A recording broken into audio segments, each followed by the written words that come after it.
ప్రియులారా, ఈ భూమి మీద ఉన్న సమస్త జనులను ఆశీర్వదించు నిమిత్తం ఈ భూమి మీద దేవుడు కలిగి ఉన్న ఏకైక వ్యవస్థ అది సంఘం. ఈ భూమి మీద ఉన్న సమస్త జనులను ఆశీర్వదించడానికి దేవుడు కలిగి ఉన్న ఏకైక వ్యవస్థ క్రైస్తవ సంఘం. ఈ భూమి మీద సంఘం ఆవిర్భవించబడినప్పుడు లేక స్థాపించబడినప్పుడు ఈ భూమి మీద 4 రకాల గుంపులు ఉన్నాయి. మళ్ళీ చెబుతాను, ఈ భూమి మీద సంఘం దాని ఆవిర్భావం జరిగినప్పుడు ఈ భూమి మీద 4 రకాల గుంపులు ఉన్నాయి. ఒక గుంపు యూదులు, మరి ఒక గుంపు అన్యులు. ఈ 2 గుంపులు కాకుండా మధ్యలో వచ్చిన మరొక జాతి సంకర జాతి, వారు సమరయులు.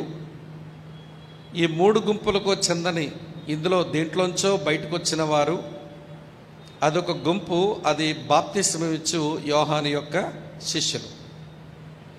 ఈ 4 గుంపులే. భాషలు ఎన్నో వేరువేరుగా ఉన్న, ప్రాంతాలు, దేశాలు, ఖండాలు వేరువేరుగా ఉన్న, ప్రపంచంలో ఉన్న మానవ జాతి అంతటిని ఈ 4 భాగాలుగా మనం విభజించవచ్చు. బైబిలే అలా విభజించింది, నేను విభజించడం కాదు. కనుక దేవుడు భూమి మీద ఉన్న సమస్త జనులను ఆశీర్వదిస్తాను అని ఆదికాండం 12వ అధ్యాయం 3వ వచనంలోనే ఒక ఆయనకు వాగ్దానం చేశాడు. అదే అబ్రాహాము పొందిన ఆశీర్వచనం. భూమి మీద ఉన్న సమస్త జనులను నీ ద్వారా, నీ సంతానం ద్వారా నేను ఆశీర్వదిస్తాను అని ప్రభు చెప్పారు. కనుక అబ్రాహాము అతని సంతానం అయిన ప్రభు అయిన యేసుక్రీస్తు ద్వారా భూమి మీద ఉన్న సమస్త జనులను దేవుడు ఆశీర్వదించడానికి ఆయన ఉంచుకున్నటువంటి వ్యవస్థ అదే క్రైస్తవ సంఘం. సంఘములోనికి ఆ గుంపులన్నింటినీ తెచ్చి దేవుడు సంఘములో ఉంచి వారిని ఆశీర్వదించాలి అని ఆయన కోరాడు. అందుకే ఆదికాండం అపోస్తల కార్యాలు 2వ అధ్యాయంలో యూదుల మీదకు తన ఆత్మను కృమ్మరించి సంఘము అనేటువంటి ఆ వ్యవస్థలోనికి యూదులను ఆయన తీసుకుని వచ్చాడు. అది మనం అపోస్తల కార్యాలు 2వ అధ్యాయంలో చూస్తాం. అటు తర్వాత అపోస్తల కార్యాలు 10వ అధ్యాయంలో కొర్నేలి ఇంటి దగ్గర అన్యజనుడైన వారి మీద దేవుడు తన ఆత్మను ఉంచి వారిని కూడా సంఘములోనికి స్వీకరించి అన్య జనాంగాన్ని కూడా ఆశీర్వదిస్తాను అని దేవుడు రుజువు పలికాడు. దానికంటే కొంచెం ముందు అపోస్తల కార్యాలు 8వ అధ్యాయంలో సమరయులను కూడా నేను అంగీకరిస్తున్నాను నా శరీరంలోనికి, సంఘములోనికి అని వారికి కూడా పరిశుద్ధాత్మ దేవుని అనుగ్రహించి వారిని కూడా సంఘములోనికి దేవుడు స్వాగతించాడు, స్వీకరించాడు. అటు తర్వాత అపోస్తల కార్యాలు 19వ అధ్యాయంలో బాప్తిస్మమిచ్చు యోహాను శిష్యులు, యూదుల నుంచి వచ్చిన వాళ్ళు ఉన్నారు, అన్యుల నుంచి వచ్చిన వాళ్ళు ఉన్నారు, సమరయుల నుంచి కూడా వచ్చిన వాళ్ళు ఉండవచ్చు. ఈ 3 గుంపుల్లో నుంచి వచ్చి బాప్తిస్మమిచ్చు యోహానును వెంబడించి ఆయన శిష్యులుగా ఉండిన వారికి కూడా దేవుడు పరిశుద్ధాత్మ దేవుని అనుగ్రహించి వారిని కూడా సంఘములోనికి ఆహ్వానించాడు. ఈ 4 గుంపులు ఈ 4 రకాల జాతులకు ప్రాతినిధ్యం వహిస్తున్నారు. అపోస్తల కార్యం 2వ అధ్యాయంలో యూదులు యోధా జాతికి ప్రాతినిధ్యం ఇస్తుంటే, అపోస్తల కార్యాలు 10వ అధ్యాయంలో అన్య జనాంగానికి వాళ్ళు ప్రాతినిధ్యం ఇస్తూ ఉంటే, అపోస్తల కార్యాలు 8వ అధ్యాయంలో సమరయులు గురించిన ప్రాతినిధ్యం ఆనాటి సమరయులు ఇస్తే, బాప్తిస్మమిచ్చి యోహాను శిష్యులు ప్రియులారా అపోస్తల కార్యం 19వ అధ్యాయంలో వారును ఆశీర్వదించబడిన వారు అన్నట్టుగా సంఘములోనికి వచ్చి ప్రియులారా వారి ప్రాతినిధ్యాన్ని వారు కనపరుచుకున్నారు. మెట్టుకు మనకు అర్థమవుతున్న విషయం ఏంటనంటే, ఆదికాండం 12వ అధ్యాయం 3వ వచనం, గలతీయులకు రాసిన పత్రిక 3వ అధ్యాయం 18వ వచనం, ఆ వాగ్దానం అది ఆ వాగ్దానం తరువాత దాని కొరకు నిబంధన చేయబడింది. అందుకే ఆ వాగ్దానాన్ని ఉత్తి వాగ్దానం అనకూడదు, అది నిబంధన వాగ్దానం, కవనెంట్ బ్లెస్సింగ్. దేవుడు అబ్రాహాముతో చేసిన నిబంధన వాగ్దానం, అబ్రహాము నీ యందును నీ సంతాన మూలముగాను భూమి మీద ఉన్న సమస్త జనులను నేను ఆశీర్వదిస్తాను అనే మాట సంఘము ద్వారా దేవుడు నెరవేర్చి అన్ని గుంపులను తన సంఘములోనికి రావడానికి ఆయన అనుమతించి ఈ భూమి మీద సంఘమును స్థాపించాడు. ఈ రోజున ఒక విచారకరమైన మాట అదేంటంటే, మనం దేంట్లోనైతే ఉన్నామో దాని గురించిన కనీసపు అవగాహన లేకుండా దాంట్లో కొనసాగడం చాలా దురదృష్టకరం. లోకములో ఉన్న మనల్ని దేవుడు సంఘములోనికి తెచ్చాడు. ఈ సంఘం ఏమిటి అనేది ఒక 3 బొమ్మలు మనకు బాగా ఎరిగిన విషయాలు జ్ఞాపకం చేస్తాను. ఎఫెసీ పత్రికను మన ముందు పెట్టుకుంటే, ఎఫెసీ పత్రిక 1వ అధ్యాయంలో సంఘము యేసుక్రీస్తు యొక్క శరీరము అన్నాడు, బాడీ అనే మాట మనం చూస్తాం ఎఫెసీ పత్రిక 1వ అధ్యాయంలో. తర్వాత ఎఫెసీలకు రాసిన పత్రిక 2వ అధ్యాయంలో సంఘము అంటే బిల్డింగ్ అన్నాడు, ఒక మందిర నిర్మాణం అన్నాడు. తర్వాత అదే ఎఫెసీ పత్రిక 5వ అధ్యాయం దగ్గరికి వస్తే సంఘము ఇది బ్రైడ్, వధువు అన్నాడు. ఈ 3 మాటలు మనసులో పెట్టుకోవాలి. బాడీ, బిల్డింగ్, బ్రైడ్, 3 విషయాలు మన మనసులో ఉండాలి. సంఘము దాని విశిష్టత మనం అర్థం చేసుకుని, మీరైనా నేనైనా సంఘములో మనం ఒక భాగమై ఉన్నాము గనుక, దీని గురించిన అవగాహన మనకు అవసరం ఉంది గనక నేను ఉపద్ఘాతం ఇంత చెప్తున్నాను. కనుక జాగ్రత్తగా ఈ మాటలు వినండి. సంఘము ఆయన దేహం లేదా ఆయన శరీరం, దానికి ఆయన శిరస్సు. 2000 సంవత్సరాల క్రిందట బెత్లెహేములో ఆయన ఉద్భవించి ఒక మానవ శరీరంలో ఆయన నివసించి దేవుడయ్యుండి కూడా మానవుడిగా కనబడి ఆయన తన పరిచర్యను భూమి మీద చేశాడు. ఇప్పుడు అదే యేసు భూమి మీద తన పరిచర్య చేయాలనంటే మళ్ళీ ఆయనకు ఒక దేహం, శరీరం కావాలి. ఆ దేహం ఒక్క శరీరం కాదు, మనమందరము కలిస్తే ఆయన దేహం లేదా ఆయన శరీరం, దీనికి ఆయన శిరస్సు. సో ఆనాడు ఆ శరీరములోనికి వచ్చిన యేసు లోకమునకు తన తండ్రిని ప్రత్యక్షపరిస్తే, ఈనాడు సంఘమైన మనం మన ద్వారా యేసుక్రీస్తును, ఆ దేవుణ్ణి లోకమునకు ప్రత్యక్షపరచాలి. సంఘం మీద ఉన్న గొప్ప బాధ్యత అదేమిటి అంటే the manifestation of God and Christ. యేసుక్రీస్తును, దేవుణ్ణి లోకమునకు ప్రత్యక్షపరిచే ఒక ఉత్కృష్టమైనటువంటి ఒక సాధనం, ఒక వ్యవస్థే క్రైస్తవ సంఘం. దీన్ని చిన్నదిగా అది చూడకూడదు. ఆ సంఘాల్లో కొన్ని లోటుపాట్లు ఉండే వాళ్ళు ఉండొచ్చు, అపరిశుద్ధులు ఉండొచ్చు, వేషధారులు ఉండొచ్చు, తప్పిదాలతో ఉండే వాళ్ళు కూడా కనబడొచ్చు. అలా అని చెప్పి ఆ సంఘమును అది ఏమైనా కానివ్వండి, డినామినేషన్ ఏమైనా కానివ్వండి, దాని తోలనాడే ఆ చులకన పని మనం ఎన్నడూ చేయకూడదు. కారణం, ఆయన తన రక్తం పెట్టి కొనుక్కునే వాళ్ళు అక్కడ ఉన్నారు. ఆయన తన ప్రేమించినటువంటి వారు ఆ స్థలంలో ఉన్నారు. వారిని ఆయన తన సంఘములకు చేర్చుకున్నాడు. కనుక ఆ సంఘం అలాంటిదండి, ఈ సంఘం ఇలాంటిదండి అని తోలనాడే ఆ పిచ్చి ప్రయత్నం మనం ఎన్నడూ చేయకూడదు. కారణం, సంఘం ఆయన శరీరం, దాని ద్వారా ఆయన లోకమునకు తన్ను తాను కనపరుచుకోవడానికి ఆయన ప్రయత్నం చేస్తున్న ఒక గొప్ప వ్యవస్థే మనం అనే విషయం తెలియాలి ముందు. 2వ సంగతి, మనం బిల్డింగ్, మనం మందిరముగా కట్టబడుతున్నాం. దీనికి కార్నర్ స్టోను ఆయనే, దీని క్యాప్ స్టోన్ కూడా ఆయనే. కార్నర్ స్టోన్ కనబడదు, క్యాప్ స్టోన్ మాత్రం కనబడుతుంది. క్యాప్ స్టోన్ అంటే ఆ పైన చూడండి, ఒక ఆర్చ్ లాంటిది కట్టి, ఆర్చ్ నిలబడాలంటే దాని మధ్యలో దానికి ఒక క్యాప్ స్టోన్ పెడతాడు, ఏమండి బేల్దారి పనివాడు. అది ఉండడం వలన ఈ ఆర్చ్ అంతా చక్కగా అది నిలుస్తుంది, చాలా బాగా అది కనబడుతుంది. అది కానీ పీకేసామనుకోండి మొత్తం ఆర్చ్ అంతా పడిపోతుంది, కొన్నిసార్లు బిల్డింగే పడిపోవచ్చు కూడాను. కనుక వినండి, ఆ క్యాప్ స్టోన్ అందరికీ కనబడుతుంది, కార్నర్ స్టోన్ ఎవరికీ కనబడదు.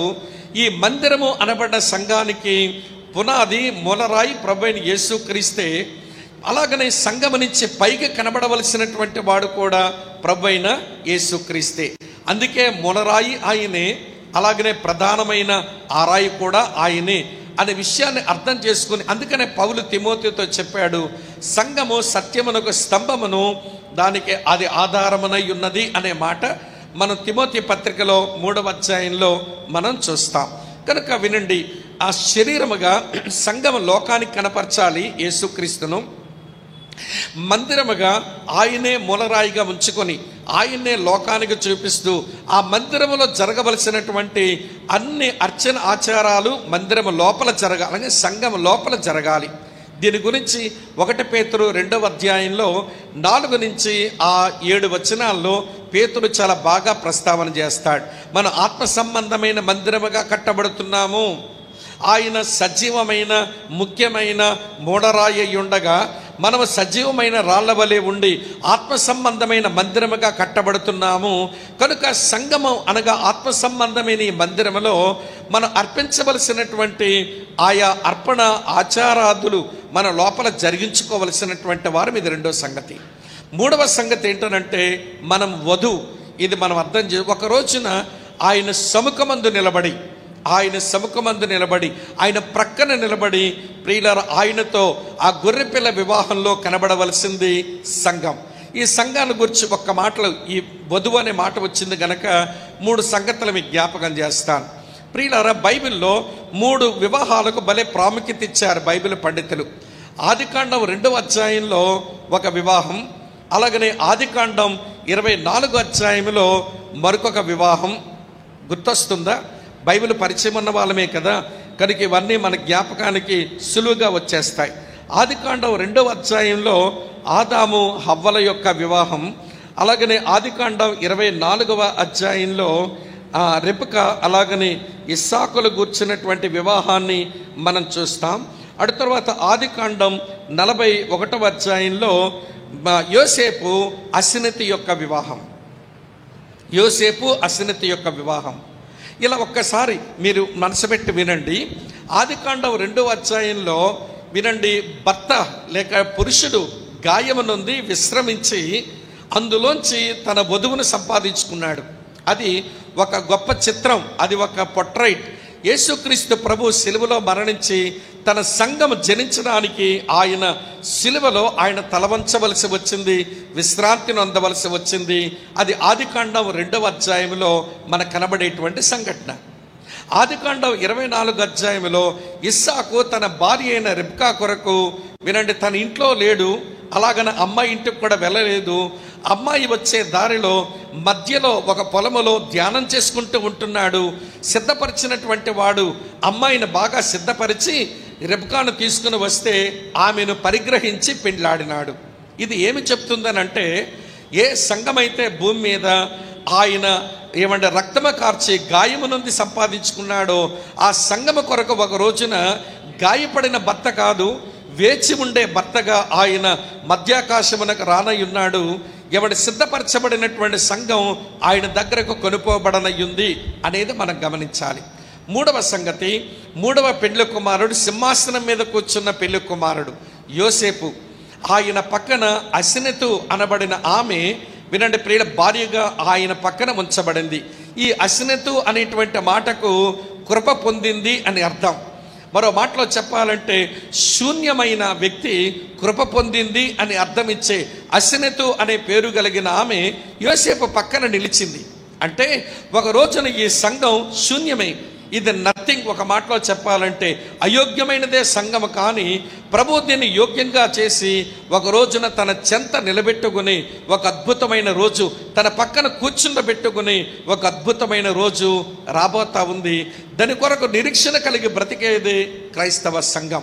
ఈ 3 విషయాలు కొంచెం మన మనసులో పడితే మనం లోపలికి వెళ్ళే కొలది మనం దేనికి పరిచారకులం, ఎవరికి పరిచారకులం, ఎందులో ఉన్నాము అనేది మనకు తెలిస్తే మన భాగ్యాలు మనకు తెలుస్తాయి, అదే సమయంలో మన బాధ్యతలు కూడా మనకి తెలుస్తాయి. వినండి ప్రియుల, ఈ 2 తెలిస్తే మనకు వచ్చేటువంటి బహుమానాలు కూడా మనకు తర్వాత తెలుస్తాయి. అదే కదా ఈ ఈ హాఫ్ డే టీచింగ్ ప్రోగ్రామ్కి సంఘ పరిచారకుల యొక్క భాగ్యాలు తెలియాలి, వీరి బాధ్యతలు తెలియాలి, వీరి బహుమానాలు కూడా తెలియాలి. తెలిస్తే మనము సంఘములో మనం ఎవరము, మనం ఏం చేస్తున్నాము అనేది మనకు బాగా అర్థమవుతుంది. సరే, ఇది ఒక కొంత ఉపోద్ఘాతం చెప్పాను. ఇప్పుడు సంఘం అంటే 3 విషయాలు చెప్తాను, నోట్ చేయండి. అందులో మొదటి విషయం ఏంటంటే, సంఘం అంటే ఎవరుంటే సంఘం అవుతుంది, ఎవరెవరుంటే సంఘం అవుతుంది, ఇది బాగా తెలియాల్సిన విషయం. ఫిలిప్పీలకు రాసిన పత్రిక 1వ అధ్యాయం 1వ వచనం మీరు గమనించండి. ఎవరు ఉంటే అది క్రైస్తవ సంఘమో ఆ వచనం భలే స్పష్టంగా మనకు తెలియజేస్తుంది. ఆ వచనంలో మీకు 3 గుంపులు కనబడతాయి. అధ్యక్షులు అనే ఒక గుంపు, తర్వాత పరిచారకులు అనేటువంటి ఒక గుంపు, తర్వాత పరిశుద్ధులు అనేటువంటి గుంపు. రైట్, దాన్ని కొంచెం రిథమిక్గా ఉండడానికి చెప్తాను. అధ్యక్షులు అనే మాట, కాపరులు అనే మాట దానికే వర్తిస్తుంది. పై విచారణ చెయ్యువారు అనే మాట కూడా దానికే వర్తిస్తుంది. తర్వాత పెద్దలు, ఎల్డర్స్ అనే మాట కూడా దానికే వర్తిస్తుంది. కనుక వినండి, పెద్దలు, పరిచారకులు, అలాగనే పరిశుద్ధులు. సంఘం అంటే ఎవరుండాలంటే ఈ 3 గుంపులు ఉండాలి. సంఘం అంటే ఈ 3 గుంపులు ఉండాలి. పెద్దలు అనగా దేవుని వాక్యం చేత ఆత్మ సంబంధమైనటువంటి సేవను సంఘమంతటికి అందించేవాడు. వినండి ప్రియులారా, సంఘములో ఉన్నటువంటి పరిచారకులకు, పెద్దలకు దేవుని వాక్యముతో ఆత్మ సంబంధమైన పరిచర్యను అందించేటువంటి వాడు పెద్ద. దాన్ని అధ్యక్షుడు అన్నారు. బిషప్ అనే మాట వాడబడింది. పెద్దలు, ప్రెస్బిటేరియన్ అనే మాట వాడబడింది. షెపర్డ్స్ లేక కాపరులు అనే మాట వాడబడింది. ఎవరు వీళ్ళంటే వాక్యముతో సంఘమునకు వీళ్ళు సేవ చేసేటువంటి వాళ్ళు. ఇది మీ మనసులో పడనివ్వండి. 2వ సంగతి పరిచారకులు. అదే ఇప్పుడు మనం నేర్చుకోబోతున్నాం ఈ పూట. పరిచారకులు అంటే వినండి, ఆ పెద్ద యొక్క యాజమాన్యం కింద, అతని యొక్క యజమాయిషి కింద ఉండి అతనికి, అలాగనే సంఘములో ఉన్న పరిశుద్ధులకు నేను ఎలాగ ఉపయోగపడగలనా అని తెలుసుకొని ఉపయోగపడుతూ అతను తన పరిచర్యను అందించేవాడే పరిచారకుడు. పరిచారకుడు పెద్దగాడు. పెద్ద వాక్యముతో ఆత్మ సంబంధమైన పని అందించేవాడు సంఘానికి, పెద్ద పరిచారకులకు. కానీ పరిచారకులు వాక్యం చెప్పడమే కాదు సుమా అర్థం. ఈ పరిచారకుడు పై విచారణ చేసేవాడు కాదు, అతను వాక్యముతో ఆత్మ సంబంధమైన పని అందించేవాడు కాదు, అలాగనే తన కాపరి కాదు, అతని పెద్ద కాదు. కానీ ఆ పెద్ద పై విచారణ చేసేవాడు అధ్యక్షుడు. అలాగనే పెద్ద యొక్క అజమాయిషి కింద ఉండి సంఘమునకు తను ఎలాగ ఉపయోగపడగలడో అలాగ ఉపయోగపడడానికి సమ్మతిని తెలిపి ఖర్చు అయిపోవడానికి ఇష్టపడి వినండి, సంఘం మధ్యలో అటు కాపరికి లేక పెద్దకు, ఇటు పరిశుద్ధులకు మధ్యలో పరిచర్య చేసేటువంటి వాడే పరిచారకుడు. ఇది కీలకమైన ఆలోచన. ఇది మర్చిపోతే వినండి, కొంతమంది అటు పెద్దతోనే బాగుంటారు, మిగిలిన పరిశుద్ధులతో బాగుండరు. మరికొంతమంది పరిశుద్ధులతో బాగుంటారు, పెద్దతో సరిగా ఉండరు. ఆయన యజమాయిషి కింద ఉండరు, ఆ పెద్దల యజమాయిషి కింద ఉండరు. ఆ కారణం చేత వీరు ఎలాగ ఉపయోగపడాలనో అలా ఉపయోగపడని ఒక నిష్ప్రయోజకులుగా సంఘములు మిగిలిపోతారు. మీరు నాతో ఉన్నారా? బాధపడుతున్నది ఆ విషయం. పరిశుద్ధులు అంటే మిగిలిన 3వ గుంపు. పరిశుద్ధులు అంటే అటు వినండి ప్రియుల, పెద్ద యొక్క పరిచర్యను, ఇటు పరిచారక పరిచర్యను అందుకొని క్రీస్తు సారూప్యములోకి ఎదిగే వాళ్ళే సెయింట్స్ లేదా పరిశుద్ధులు అనే మాట. పెద్ద యొక్క పరిచర్యను, అలాగనే పరిచారకుల పరిచర్యను స్వీకరించి యేసుక్రీస్తు యొక్క సారూప్యములోనికి ఎదుగుతూ దినదినము వారి ఆధ్యాత్మిక అభివృద్ధిని, ఆధ్యాత్మిక క్షేమాన్ని అనుభవిస్తూ ఎదుగుతున్నటువంటి వారే పరిశుద్ధులు. మీ మీద ఒక ప్రశ్న. మొదటి ప్రశ్న, సంఘములో మీరెవరు? సంఘములో మీరెవరు? మీరు పెద్దనా, లేదా పరిచారకుల, లేక ఉత్తి పరిశుద్ధుల? సరే, మిగిలిన విషయాలన్నీ విన్న తర్వాత దాని జవాబు రాదురు కానీ అప్పుడే రాసే ప్రయత్నం చేయకండి. కనుక సంఘం అంటే ఎవరెవరు ఉండాలి అంటే ఈ 3 గుంపులు ఉండాలి. ఈ 3 గుంపుల్లో మీరు ఏదో ఒకటి అయి తీరాలి. లేకపోతే మీరు లోపలికి వచ్చినోళ్ళే కాదు, మీరు బయట నిలిచిన వాళ్ళ కింద లెక్క అవుతారు. నేనైనంతే, మీరైనంతే. అయిపోయింది విషయం. 2వ సంగతి చెప్తాను వినండి. సంఘం అంటే ఎవరెవరు ఉండాలో తెలిసింది కదా. సంఘం అంటే ఏ పని మీద ఉండాలి? ఏమిటే సంఘమునొక పని? ఫిలిప్పీలకు రాసిన పత్రిక 1వ అధ్యాయం 3 నుంచి 6 వచనాలు మీరు గమనించండి. ఆ 3 నుంచి 6 వచనాల్లో ఈ సత్క్రియను మీలో ఆరంభించిన వాడు ఆయన దినము వరకు దీనిని నెరవేర్చునని నమ్ముతున్నాను అని భలే భరోసాతో పౌలు మాట్లాడడం మనం చూస్తాం. ఏ పని మొదలు పెట్టాడంట ఆయన అని అంటే చూడండి, ఫిలిప్పీలకు రాసిన పత్రిక 1వ అధ్యాయం 3వ వచనం, మొదటి దినము నుండి ఇదివరకు సువార్త విషయములో మీరు నాతో పాలువారయుండుట చూచి అన్నాడు. మీలో ఈ సత్క్రియను ఆరంభించిన వాడు. ఏమిటి ఈ సత్క్రియ అనంటే సువార్త విషయములో పనిచేయటం, సువార్త పనిచేయటం. సంఘమునకు దేవుడిచ్చిన చాలా పనులున్నాయి రండి. అందులో ప్రధానమైన పని అదేంటో తెలుసా? సువార్త విషయమైన పని. ఎవరిది? గాస్పల్ మినిస్ట్రీ, సువార్త పరిచర్యను ఆయన అప్పగించాడు. సంఘం ఈ పని వదిలేస్తే ప్రియులారా, అది సంఘమే అనడానికి వీల్లేదు. దాని సంఘమే అనడానికి వీల్లేదు. ఎందుకంటే దేవుడిచ్చిన ప్రధానమైన పని సువార్తను ప్రకటించాలి. ప్రకటించిన తర్వాత నమ్మినటువంటి వారిని శిష్యులుగా చెయ్యాలి. శిష్యులుగా చేసిన తర్వాత వాళ్ళకి బాప్తిస్మం ఇచ్చి స్థానిక సంఘములో చేర్చాలి. స్థానిక సంఘములో చేర్చిన తర్వాత వాళ్ళని నాయకులుగా తర్ఫీదు చెయ్యాలి. నాయకులుగా తర్ఫీదు చేస్తున్నప్పుడు పెద్దగా అవుతాడో, లేక పరిచారకుడుగా అవుతాడో, లేక పరిశుద్ధునిగా ఉండి తోటి పరిశుద్ధులు క్షేమాభివృద్ధి కలిగిస్తాడో, ఎట్లోకట్లా మొత్తానికి ఆయన నాయకుడై సంఘానికి, సమాజానికి సేవ చేసి దేవుని మహింపరచాలి. ఇదో ప్రాసెస్. ఈ గొప్ప ప్రాసెస్లో తొలి పని సువార్త పని. సువార్త పనిలో నమ్మిన వాడు కాస్త శిష్యునిగా చేస్తుంది సంఘం. శిష్యునిగా తయారైన వాళ్ళని కాస్త బాప్తిస్మిదే సంఘములు ఇముడ్చుకుంటుంది సంఘం. సంఘము లోపలికి వచ్చిన వాళ్ళని కాస్త తర్ఫీదిచ్చి వాళ్ళని నాయకులుగా తయారు చేస్తుంది సంఘం. కనుక సంఘమునకు దేవుడిచ్చిన ప్రధానమైన పని సువార్త పని. ఇది వదిలేసి వినండి ప్రియులారా, ఇవ్వండి అనాథాశ్రమాలు పెడదామా, లేకపోతే వినండి రోడ్లు వేద్దామా, లేకపోతే వినండి వృద్ధాశ్రమాలు పెడదామా, లేకపోతే మెడికల్ క్యాంప్, ఇవన్నీ అవసరమే. తరువాత సంఘము ద్వారా జరగాలి సామాజిక సేవ. కానీ సంఘమునకు దేవుడిచ్చిన ప్రధానమైన పనిని తొంగలో తొక్కి మిగిలిన పనిలో నిమగ్నమై ఎన్నో సంఘాలు ఈ రోజున వినండి సంఘములుగా లేకుండా పోయినాయి. అంతెందుకండి, మా శ్రీకాకుళం విజయనగరం జిల్లాలో పేరుగాంచిన సువార్తికుడు, పేరు మీకు తెలుసా? పేరు కపాల్. కపాల్ అంటే ఏదో అనుకునేరు, కేఏ పాల్. ఇప్పుడు వెలిగింది. ఏమండి, దేవుడు ఎందుకు నేను పిలిచాడు? సువార్త పనికి పిలిచాడు. ఏమండి, సంఘాలు స్థాపించడానికి పిలిచాడు. సువార్త పనిలో ఉన్న రోజుల్లో ఎంత గనుడుగా ఏమండి పేరుగాంచాడో కానీ ఏ రోజునైతే దుర్దేశాడో, ఏమండి వృద్ధులకు డబ్బులు ఇస్తాము, అనాథ పిల్లలకు డబ్బులు ఇస్తాము, సాంఘిక సేవలు చేస్తాము, ఈ ప్రజల వల్ల కొంచెం పేరు గడిస్తాము, పేరు తర్వాత రాజకీయ నాయకుడు అవుతానని ఎప్పుడైతే డీవియేట్ అయిపోయినాడో, ఈరోజు మా కేఏ పాల్ ఎక్కడున్నాడు అని మీరు అడిగితే నాకే తెలియదు. మీకేమైనా తెలిస్తే చెప్పండి. అండర్ గ్రౌండ్ అయిపోయిందండి ఆయన జీవితం.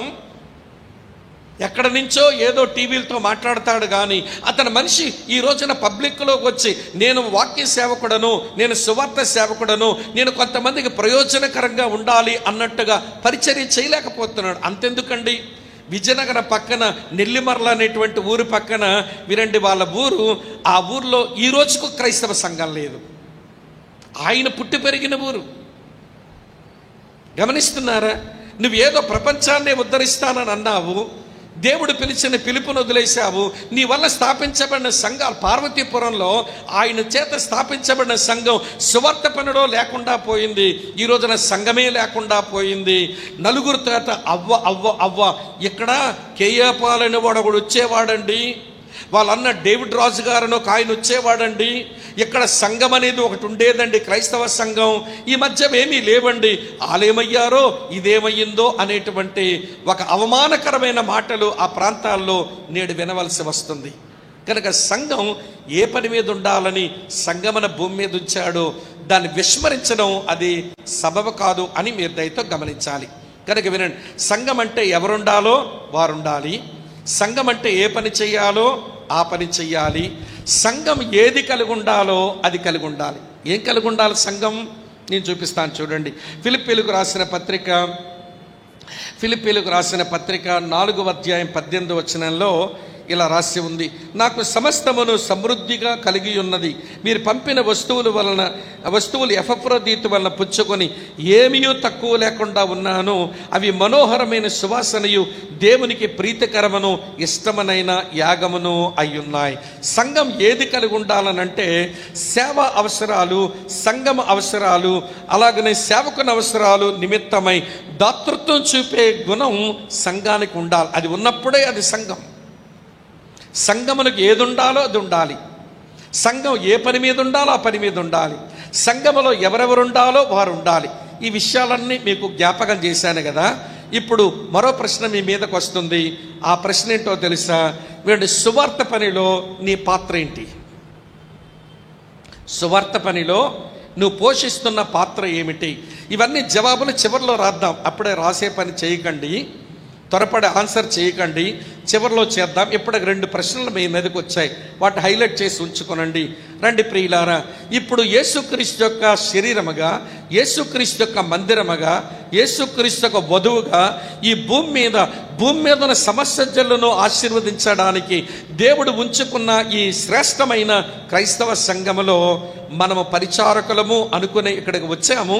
సరే, సంఘములో మీరు ఎవరు అనే దానికి మీరేమి జవాబు రాస్తారో అది తర్వాత మీరు రాద్దురు కానీ పరిచారకులమని నమ్మి ఈ రోజున సంఘ పరిచారకుల కొరకైన ఈ బోధనా తరగతిలో మనం కొన్ని పాఠాలు నేర్చుకునే ప్రయత్నం చేద్దాం.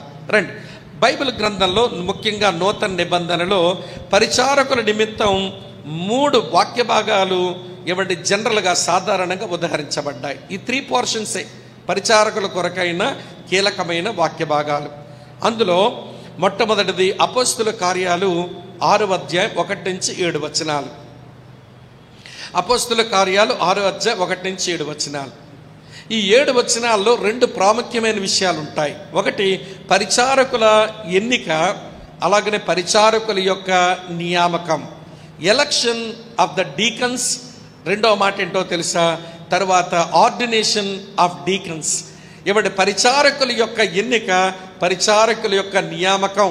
డీకన్ అంటే ఇది పెద్ద మాటని ఏదో పక్కన పెట్టేయకండి, కాకపోతే అది గ్రీకులో ఉన్న మాటే మనం వాడుతున్నారు మన వాళ్ళు. కానీ పరిచారకులు అనే మాట, పరిచారకులకు ఎన్నిక, పరిచారకులకు నియామకాన్ని గూర్చి 6వ అధ్యాయం 1 నుంచి 7 వచనాల్లో మనం చూస్తాం. ఇందాక మనం చదివేశాం ఫిలిప్పీలకు రాసిన పత్రిక 1వ అధ్యాయం 1వ వచనంలో సంఘం అంటే వినండి, పెద్దలు ఇటు పరిశుద్ధుల మధ్యలో పరిచర్య చేయడానికి వినండి నియమించబడిన వారు, పరిచర్య చేస్తున్న వారు పరిచారకులు అనే మాట ఎప్పటికే పరిచారకులకు. కానీ పరిచారకులు వాక్యం చెప్పడమే కాదు సుమా అర్థం. ఈ పరిచారకుడు పై విచారణ చేసేవాడు కాదు, అతను వాక్యముతో ఆత్మ సంబంధమైన పని అందించేవాడు కాదు, అలాగనే తన కాపరి కాదు, అతని పెద్ద కాదు. కానీ ఆ పెద్ద పై విచారణ చేసేవాడు అధ్యక్షుడు, అలాగనే పెద్ద యొక్క అజమాయిషి కింద ఉండి సంఘమునకు తను ఎలాగ ఉపయోగపడగలడో అలాగ ఉపయోగపడడానికి సమ్మతిని తెలిపి ఖర్చు అయిపోవడానికి ఇష్టపడి వినండి సంఘం మధ్యలో అటు కాపరికి లేక పెద్దకు ఇటు పరిశుద్ధులకు మధ్యలో పరిచర్య చేసేటువంటి వాడే పరిచారకుడు. ఇది కీలకమైన ఆలోచన. ఇది మర్చిపోతే వినండి, కొంతమంది ఏమంటే అటు పెద్దతోనే బాగుంటారు, మిగిలిన పరిశుద్ధులతో బాగుండరు. మరికొంతమంది పరిశుద్ధులతో బాగుంటారు, పెద్దతో సరిగా ఉండరు, ఆయన యజమాయిషి కింద ఉండరు, ఆ పెద్దల యజమాయిషి కింద ఉండరు. ఆ కారణం చేత వీరు ఎలాగ ఉపయోగపడాలనో అలా ఉపయోగపడని ఒక నిష్ప్రయోజకులుగా సంఘములో మిగిలిపోతారు. మీరు నాతో ఉన్నారా? బాధపడుతున్నది ఆ విషయం. పరిశుద్ధులు అంటే మిగిలిన 3వ గుంపు. పరిశుద్ధులు అంటే అటు వినండి ప్రియుల పెద్ద యొక్క పరిచర్యను, ఇటు పరిచారక పరిచర్యను అందుకొని క్రీస్తు సారూప్యములోకి ఎదిగే వాళ్ళే సెయింట్స్ లేదా పరిశుద్ధులు అనే మాట. పెద్ద యొక్క పరిచర్యను అలాగనే పరిచారకుల పరిచర్యను స్వీకరించి యేసుక్రీస్తు యొక్క సారూప్యములోనికి ఎదుగుతూ దినదినము వారి ఆధ్యాత్మిక అభివృద్ధిని, ఆధ్యాత్మిక క్షేమాన్ని అనుభవిస్తూ ఎదుగుతున్నటువంటి వారే పరిశుద్ధులు. మీ మీద ఒక ప్రశ్న. మొదటి ప్రశ్న, సంఘములో మీరెవరు? సంఘములో మీరెవరు? మీరు పెద్దనా, లేదా పరిచారకుల, లేక ఉత్తి పరిశుద్ధుల? సరే, మిగిలిన విషయాలన్నీ విన్న తర్వాత దాని జవాబు రాదురు కానీ అప్పుడే రాసే ప్రయత్నం చేయకండి. కనుక సంఘం అంటే ఎవరెవరు ఉండాలి అంటే ఈ 3 గుంపులు ఉండాలి. ఈ 3 గుంపుల్లో మీరు ఏదో ఒకటి అయి తీరాలి. లేకపోతే మీరు లోపలికి వచ్చినోళ్ళే కాదు, మీరు బయట నిలిచిన వాళ్ళ కింద లెక్క అవుతారు. నేనైనంతే, మీరైనంతే, అయిపోయింది విషయం. రెండో సంగతి చెప్తాను వినండి. సంఘం అంటే ఎవరెవరు ఉండాలో తెలిసింది కదా. సంఘం అంటే ఏ పని మీద ఉండాలి? ఏమిటే సంఘమునకు పని? ఫిలిప్పీలకు రాసిన పత్రిక 1వ అధ్యాయం 3 నుంచి 6 వచనాలు మీరు గమనించండి. ఆ 3 నుంచి 6 వచనాల్లో ఈ సత్క్రియను మీలో ఆరంభించిన వాడు ఆయన దినము వరకు దీనిని నెరవేర్చునని నేను నమ్ముతున్నాను అని భలే భరోసాతో పౌలు మాట్లాడడం మనం చూస్తాం. ఏ పని మొదలు పెట్టాడంట ఆయన అని అంటే, చూడండి, ఫిలిప్పీలకు రాసిన పత్రిక 1వ అధ్యాయం 3వ వచనం, మొదటి దినము నుండి ఇదివరకు సువార్త విషయములో మీరు నాతో పాలువారయుండుట చూచి అన్నాడు. మీలో ఈ సత్క్రియను ఆరంభించిన వాడు. ఏమిటి ఈ సత్క్రియ అనంటే, సువార్త విషయములో పని చేయటం, సువార్త పని చేయటం. సంఘమునకు దేవుడిచ్చిన చాలా పనులు ఉన్నాయి రండి. అందులో ప్రధానమైన పని అదేంటో తెలుసా? సువార్త విషయమైన పని. ఎవరిది? గాస్పల్ మినిస్ట్రీ, సువార్త పరిచర్యను ఆయన అప్పగించాడు. సంఘం ఈ పని వదిలేస్తే ప్రియులారా, అది సంఘమే అనడానికి వీల్లేదు. దాని సంఘమే అనడానికి వీల్లేదు. ఎందుకంటే దేవుడిచ్చిన ప్రధానమైన పని సువార్తను ప్రకటించాలి. ప్రకటించిన తర్వాత నమ్మినటువంటి వారిని శిష్యులుగా చెయ్యాలి. శిష్యులుగా చేసిన తర్వాత వాళ్ళకి బాప్తిస్మం ఇచ్చి స్థానిక సంఘములో చేర్చాలి. స్థానిక సంఘములో చేర్చిన తర్వాత వాళ్ళని నాయకులుగా తర్ఫీదు చేయాలి. నాయకులుగా తర్ఫీదు చేస్తున్నప్పుడు పెద్దగా అవుతాడో, లేక పరిచారకుడుగా అవుతాడో, లేక పరిశుద్ధునిగా ఉండి తోటి పరిశుద్ధులకు క్షేమాభివృద్ధి కలిగిస్తాడో, ఎట్లోకట్లా మొత్తానికి ఆయన నాయకుడై సంఘానికి, సమాజానికి సేవ చేసి దేవుని మహింపరచాలి. ఇదో ప్రాసెస్. ఈ గొప్ప ప్రాసెస్లో తొలి పని సువార్త పని. సువార్త పనిలో నమ్మిన వాడు కాస్త శిష్యునిగా చేస్తుంది సంఘం. శిష్యునిగా తయారైన వాళ్ళని కాస్త బాప్తిస్మితే సంఘములు ఇముడ్చుకుంటుంది సంఘం. సంఘము లోపలికి వచ్చిన వాళ్ళని కాస్త తర్ఫీదిచ్చి వాళ్ళని నాయకులుగా తయారు చేస్తుంది సంఘం. కనుక సంఘములకు దేవుడిచ్చిన ప్రధానమైన పని సువార్త పని. ఇది వదిలేసి వినండి ప్రియులారా, ఇవ్వండి అనాథాశ్రమాలు పెడదామా, లేకపోతే వినండి రోడ్లు వేద్దామా, లేకపోతే వినండి వృద్ధాశ్రమాలు పెడదామా, లేకపోతే మెడికల్ క్యాంప్, ఇవన్నీ అవసరమే. తరువాత సంఘము ద్వారా జరగాలి సామాజిక సేవ.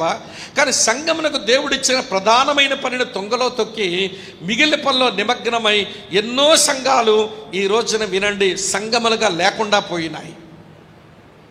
అంతెందుకండి, మా శ్రీకాకుళం విజయనగరం జిల్లాలో పేరుగాంచిన సువార్తికుడు, పేరు మీకు తెలుసా? పేరు కపాల్. కపాల్ అంటే ఏదో అనుకునేరు, కేఏ పాల్. ఇప్పుడు వెలిగింది. ఏమండి, దేవుడు ఎందుకు నేను పిలిచాడు? సువార్త పనికి పిలిచాడు. ఏమండి, సంఘాలు స్థాపించడానికి పిలిచాడు. సువార్త పనిలో ఉన్న రోజుల్లో ఎంత గనుడుగా ఏమండి పేరుగాంచాడో కానీ, ఏ రోజునైతే వదిలేశాడో, ఏమండి వృద్ధులకు డబ్బులు ఇస్తాము, అనాథ పిల్లలకు డబ్బులు ఇస్తాము, సాంఘిక సేవలు చేస్తాము, ఈ ప్రజల వల్ల కొంచెం పేరు గడిస్తాము, పేరు తర్వాత రాజకీయ నాయకుడు అవుతానని ఎప్పుడైతే డీవియేట్ అయిపోయినాడో, ఈరోజు మా కేఏ పాల్ ఎక్కడున్నాడు అని మీరు అడిగితే నాకే తెలియదు. మీకేమైనా తెలిస్తే చెప్పండి. అండర్ గ్రౌండ్ అయిపోయిందండి ఆయన జీవితం. ఎక్కడి నుంచో ఏదో టీవీలతో మాట్లాడతాడు కానీ అతని మనిషి ఈ రోజున పబ్లిక్లోకి వచ్చి నేను వాక్య సేవకుడను, నేను సువార్త సేవకుడను, నేను కొంతమందికి ప్రయోజనకరంగా ఉండాలి అన్నట్టుగా పరిచర్య చేయలేకపోతున్నాడు. అంతెందుకండి, విజయనగరం పక్కన నెల్లిమర్ల అనేటువంటి ఊరు పక్కన వినండి వాళ్ళ ఊరు. ఆ ఊర్లో ఈ రోజుకు క్రైస్తవ సంఘం లేదు. ఆయన పుట్టి పెరిగిన ఊరు. గమనిస్తున్నారా? నువ్వేదో ప్రపంచాన్నే ఉద్ధరిస్తానని అన్నావు, దేవుడు పిలిచిన పిలుపును వదిలేశావు. నీ వల్ల స్థాపించబడిన సంఘాలు, పార్వతీపురంలో ఆయన చేత స్థాపించబడిన సంఘం సువార్త పనిలో లేకుండా పోయింది. ఈ రోజున సంఘమే లేకుండా పోయింది. నలుగురు చేత అవ్వ అవ్వ అవ్వ. ఇక్కడ కేఏ పాల్ అనే వాడు ఒకడు వచ్చేవాడండి. వాళ్ళన్న డేవిడ్ రాజు గారని ఒక ఆయన వచ్చేవాడండి. ఇక్కడ సంఘం అనేది ఒకటి ఉండేదండి, క్రైస్తవ సంఘం. ఈ మధ్య ఏమీ లేవండి. వాళ్ళేమయ్యారో ఇదేమయ్యిందో అనేటువంటి ఒక అవమానకరమైన మాటలు ఆ ప్రాంతాల్లో నేడు వినవలసి వస్తుంది. కనుక సంఘం ఏ పని మీద ఉండాలని సంఘమన భూమి మీద ఉంచాడో దాన్ని విస్మరించడం అది సబబు కాదు అని మీరు దయతో గమనించాలి. కనుక వినండి, సంఘం అంటే ఎవరుండాలో వారుండాలి. సంఘం అంటే ఏ పని చెయ్యాలో ఆ పని చెయ్యాలి. సంఘం ఏది కలిగి ఉండాలో అది కలిగి ఉండాలి. ఏం కలిగి ఉండాలి సంఘం? నేను చూపిస్తాను చూడండి. ఫిలిప్పీలకు రాసిన పత్రిక 4వ అధ్యాయం 18వ వచనంలో ఇలా రాసి ఉంది, నాకు సమస్తమును సమృద్ధిగా కలిగి ఉన్నది. మీరు పంపిన వస్తువులు ఎపఫ్రోదీతు వలన పుచ్చుకొని ఏమీ తక్కువ లేకుండా ఉన్నాను. అవి మనోహరమైన సువాసనయు దేవునికి ప్రీతికరమును ఇష్టమనైన యాగమును అయ్యున్నాయి. సంఘం ఏది కలిగి ఉండాలనంటే సేవ అవసరాలు, సంఘం అవసరాలు, అలాగనే సేవకుని అవసరాలు నిమిత్తమై దాతృత్వం చూపే గుణం సంఘానికి ఉండాలి. అది ఉన్నప్పుడే అది సంఘం. సంఘమునకు ఏది ఉండాలో అది ఉండాలి. సంఘం ఏ పని మీద ఉండాలో ఆ పని మీద ఉండాలి. సంఘములో ఎవరెవరు ఉండాలో వారు ఉండాలి. ఈ విషయాలన్నీ మీకు జ్ఞాపకం చేశాను కదా. ఇప్పుడు మరో ప్రశ్న మీ మీదకు వస్తుంది. ఆ ప్రశ్న ఏంటో తెలుసా? వీడి సువార్త పనిలో నీ పాత్ర ఏంటి? సువార్త పనిలో నువ్వు పోషిస్తున్న పాత్ర ఏమిటి? ఇవన్నీ జవాబులు చివరిలో రాద్దాం. అప్పుడే రాసే పని చేయకండి, త్వరపడి ఆన్సర్ చేయకండి, చివరిలో చేద్దాం. ఇప్పటికి 2 ప్రశ్నలు మీ మీదకి వచ్చాయి, వాటి హైలైట్ చేసి ఉంచుకోనండి. రండి ప్రియులారా, ఇప్పుడు యేసుక్రీస్తు యొక్క శరీరముగా, యేసుక్రీస్తు యొక్క మందిరముగా, యేసుక్రీస్తు యొక్క వధువుగా ఈ భూమి మీద ఉన్న సమస్యలను ఆశీర్వదించడానికి దేవుడు ఉంచుకున్న ఈ శ్రేష్టమైన క్రైస్తవ సంఘములో మనము పరిచారకులము అనుకునే ఇక్కడికి వచ్చాము. సరే, సంఘములో మీరు ఎవరు అనే దానికి మీరేమి జవాబు రాస్తారో అది తర్వాత మీరు రాద్దురుగాను. కానీ పరిచారకులమని నమ్మి ఈ రోజున సంఘ పరిచారకుల కొరకైన ఈ బోధనా తరగతిలో మనం కొన్ని పాఠాలు నేర్చుకునే ప్రయత్నం చేద్దాం. రండి, బైబిల్ గ్రంథంలో ముఖ్యంగా నూతన నిబంధనలో పరిచారకుల నిమిత్తం 3 వాక్య భాగాలు ఇవ్వండి జనరల్గా సాధారణంగా ఉదహరించబడ్డాయి. ఈ 3 పోర్షన్సే పరిచారకుల కొరకైన కీలకమైన వాక్య భాగాలు. అందులో మొట్టమొదటిది అపోస్తుల కార్యాలు 6వ అధ్యాయం 1 నుంచి 7 వచనాలు. అపోస్తుల కార్యాలు 6వ అధ్యాయం 1 నుంచి 7 వచనాలు. ఈ 7 వచనాల్లో 2 ప్రాముఖ్యమైన విషయాలు ఉంటాయి. ఒకటి పరిచారకుల ఎన్నిక, అలాగనే పరిచారకుల యొక్క నియామకం, ఎలక్షన్ ఆఫ్ ద డీకన్స్. రెండవ మాట ఏంటో తెలుసా? తర్వాత ఆర్డినేషన్ ఆఫ్ డీకన్స్. ఇవటి పరిచారకుల యొక్క ఎన్నిక, పరిచారకుల యొక్క నియామకం. డీకన్ అంటే ఇది పెద్ద మాటని ఏదో పక్కన పెట్టేయకండి, కాకపోతే అది గ్రీకులో ఉన్న మాటే మనం వాడుతున్నారు మన వాళ్ళు. కానీ పరిచారకులు అనే మాట, పరిచారకులకు ఎన్నిక, పరిచారకులకు నియామకాన్ని గూర్చి 6వ అధ్యాయం 1 నుంచి 7 వచనాల్లో మనం చూస్తాం. ఇందాక మనం చదివేశాం. ఫిలిప్పీలకు రాసిన పత్రిక 1వ అధ్యాయం 1వ వచనంలో సంఘం అంటే వినండి, పెద్దలు ఇటు పరిశుద్ధుల మధ్యలో పరిచర్య చేయడానికి వినండి నియమించబడిన వారు, పరిచర్య చేస్తున్న వారు పరిచారకులు అనే మాట ఎప్పటికే మనం తెలుసుకున్నాం. అది సెకండ్ రిఫరెన్స్ అన్నట్టు. మూడవది 1 తిమోతి పత్రిక 3వ అధ్యాయం 8 నుంచి 12 వచనాల్లో ఒక వ్యక్తి సంఘములో పరిచారకుడుగా ఉండగోరితే వినండి, అది సంఘస్థులందరూ గమనించి నువ్వు పరిచారకుడు ఉండడానికి సరిపోతావు అనంటే ఆ తర్వాత పెద్ద ఎల్డర్స్ వినండి, నువ్వు పరిచారకుడుగా మేము నియమిస్తున్నాము, నీ దగ్గర పరిచర్య చేసేటువంటి ఆ వరం ఉంది, ఆ మనస్సు ఉంది అని వారు తెలుసుకొని నేను నియమిస్తే వినండి, ఏ అర్హతలను బట్టి వారు నియమిస్తారు, ఏ అర్హతలను బట్టి సంఘం ఎన్నుకుంటుంది అనే దానికి 1 తిమోతి 3వ అధ్యాయం 8 నుంచి 12 వచనాల్లో వారి అర్హతలన్నీ చెప్పబడతాయి. నేను 3 విషయాలు ఇప్పటి నుంచి నేను మీతో చెప్పబోతున్నాను. ఒక పరిచారకుని యొక్క క్వాలిఫికేషన్ చెప్తాను. థియరిటికల్గా మీకు ఆ వాక్య భాగాలు చదివితే తెలుస్తుంది. నేను ప్రాక్టికల్గా ఆ యొక్క అనుభవాలు, ఆ లక్షణాలు మన దగ్గర ఉంటాయో లేదో మనం చూసే ప్రయత్నం చేద్దాం. మన గురించి మనం చూసుకుందాం. రెండవ సంగతి వింటున్నారా? పరిచారకులుగా మన యొక్క బాధ్యతలు ఏంటి, సంఘంలో మన రెస్పాన్సిబిలిటీస్ ఏమై ఉంటాయి కొన్ని చెప్తాను. ఇంకా మీకు కొన్ని దొరకొచ్చు, అవి మీరే రాసుకుందరు. కానీ మూడవ సంగతి ఏంటనంటే నీవు జీవము గల లేకపోతే లివింగ్ ఏమండి ఒక డీకన్గా, పరిచారకుడుగా నీవు కనబడుతున్నావా, నీకు నీవే నేనొక జీవము కలిగిన పరిచారకుడును అనిపిస్తుందో లేదో వాక్య వెలుగులో మనం చూసుకుంటాం. ఈ 3తో ఈ బోధనా తరగతి నేను ముగిస్తాను. రివార్డు ఒక వచనంలో చూపించి ముగించేస్తాను. ఇక్కడ ఉన్నారా మీరంతా? అర్హతలు చెప్తాను, రెండవ మాట బాధ్యతలు చెప్తాను, మూడవ మాట వినండి ఒక సాక్షి జీవితం, లేకపోతే వినండి జీవము గల పరిచారకునిగా సంఘములో ఉండగలుగుతున్నామో లేదో తెలుసుకోవడానికి ఒక యాసిడ్ టెస్ట్ ఒకటి మనం పెట్టుకొని మన టీచింగ్ ప్రోగ్రామ్ని మనం ముగిస్తాం. తమ్ముడు నాతో ఉన్నారా మీరంతా? రైట్. ఎఫ్రాయిం గారు, తమ్ముడు అర్థమవుతున్నదా? సరే, ఈ 3 సంగతులు మనం చూసే ప్రయత్నం చేద్దాం. సులువుగా, తేటగా, ప్రాక్టికల్గా విషయాలను ఆలోచించడానికి మనము ప్రయత్నం చేద్దాం. రండి. ఇప్పుడు పరిచారకుని యొక్క అర్హతలు ఏమిటి? ఏమి అర్హతలు? నేను ఇప్పుడు అపోస్తుల కార్యం 6వ అధ్యాయం 1-7 వచనాలని, మొదటి తిమోతి పత్రిక 8-12 వచనాలని, మొత్తం ఈ 2 పోర్షన్స్ను కలుపుకొని ఒక సంఘ పరిచారకుడికి ఉండవలసిన ఈ అర్హతలన్నీ 3 భాగాలుగా విభజించి మీకు ఎక్స్ప్లెయిన్ చేస్తాను. 3 పార్ట్స్. ఇందులో స్నేహితులారా వినండి, ఈ 2 భాగాలను కలుపుకొని 3 వర్గాలుగా దీన్ని విభజించి ఈ అర్హతలను నేను మీకు జ్ఞాపకం చేస్తాను. నెంబర్ 1, మొట్టమొదటి అర్హత స్పిరిచువల్ క్వాలిఫికేషన్స్, ఆధ్యాత్మిక అర్హతలు. సంఘములో నేను పరిచారకుడుగా నేను ఎన్నిక చేయబడి పెద్దల చేత నియమించబడ్డానికి పరిచారకునిగా నాకున్న ఆధ్యాత్మిక అర్హతలు ఏమిటి? ఇది చాలా ప్రాముఖ్యమైన విషయం. రైట్. ఈ ఆధ్యాత్మికమైన అర్హతల్లో ఇవ్వండి, మొట్టమొదట వారు పరిచారకులను నియమిస్తూ ఉన్నప్పుడు వారు పెట్టుకున్న అర్హతలే, ఆధ్యాత్మిక అర్హతలే నేను మీకు జ్ఞాపకం చేస్తాను. చూడండి ఏమి రాసిందో. అపోస్తుల కార్యాలు 6వ అధ్యాయానికి రండి. నేను అన్ని రెఫరెన్సెస్ నేను అక్కడ నోట్ చేసి పెట్టలేదు, ఉన్న తక్కువ సమయం కనుక మనం రాసుకుంటేనే బాగుంటుందని నేను అన్నీ రాసి పెట్టలేదు పైన. రండి మనం అన్నీ చూద్దాం. అపోస్తుల కార్యాలు 6వ అధ్యాయంలో నేను చదువుతున్నాను, చూడండి మంచి మాట. 2వ వచనం నుంచి, అప్పుడు 12 అపోస్తులుడు తమ యొద్దకు శిష్యుల సమూహాన్ని పిలిచి, మేము దేవుని వాక్యం బోధించుటమాని ఆహారం పంచిపెట్టడం యుక్తము కాదు.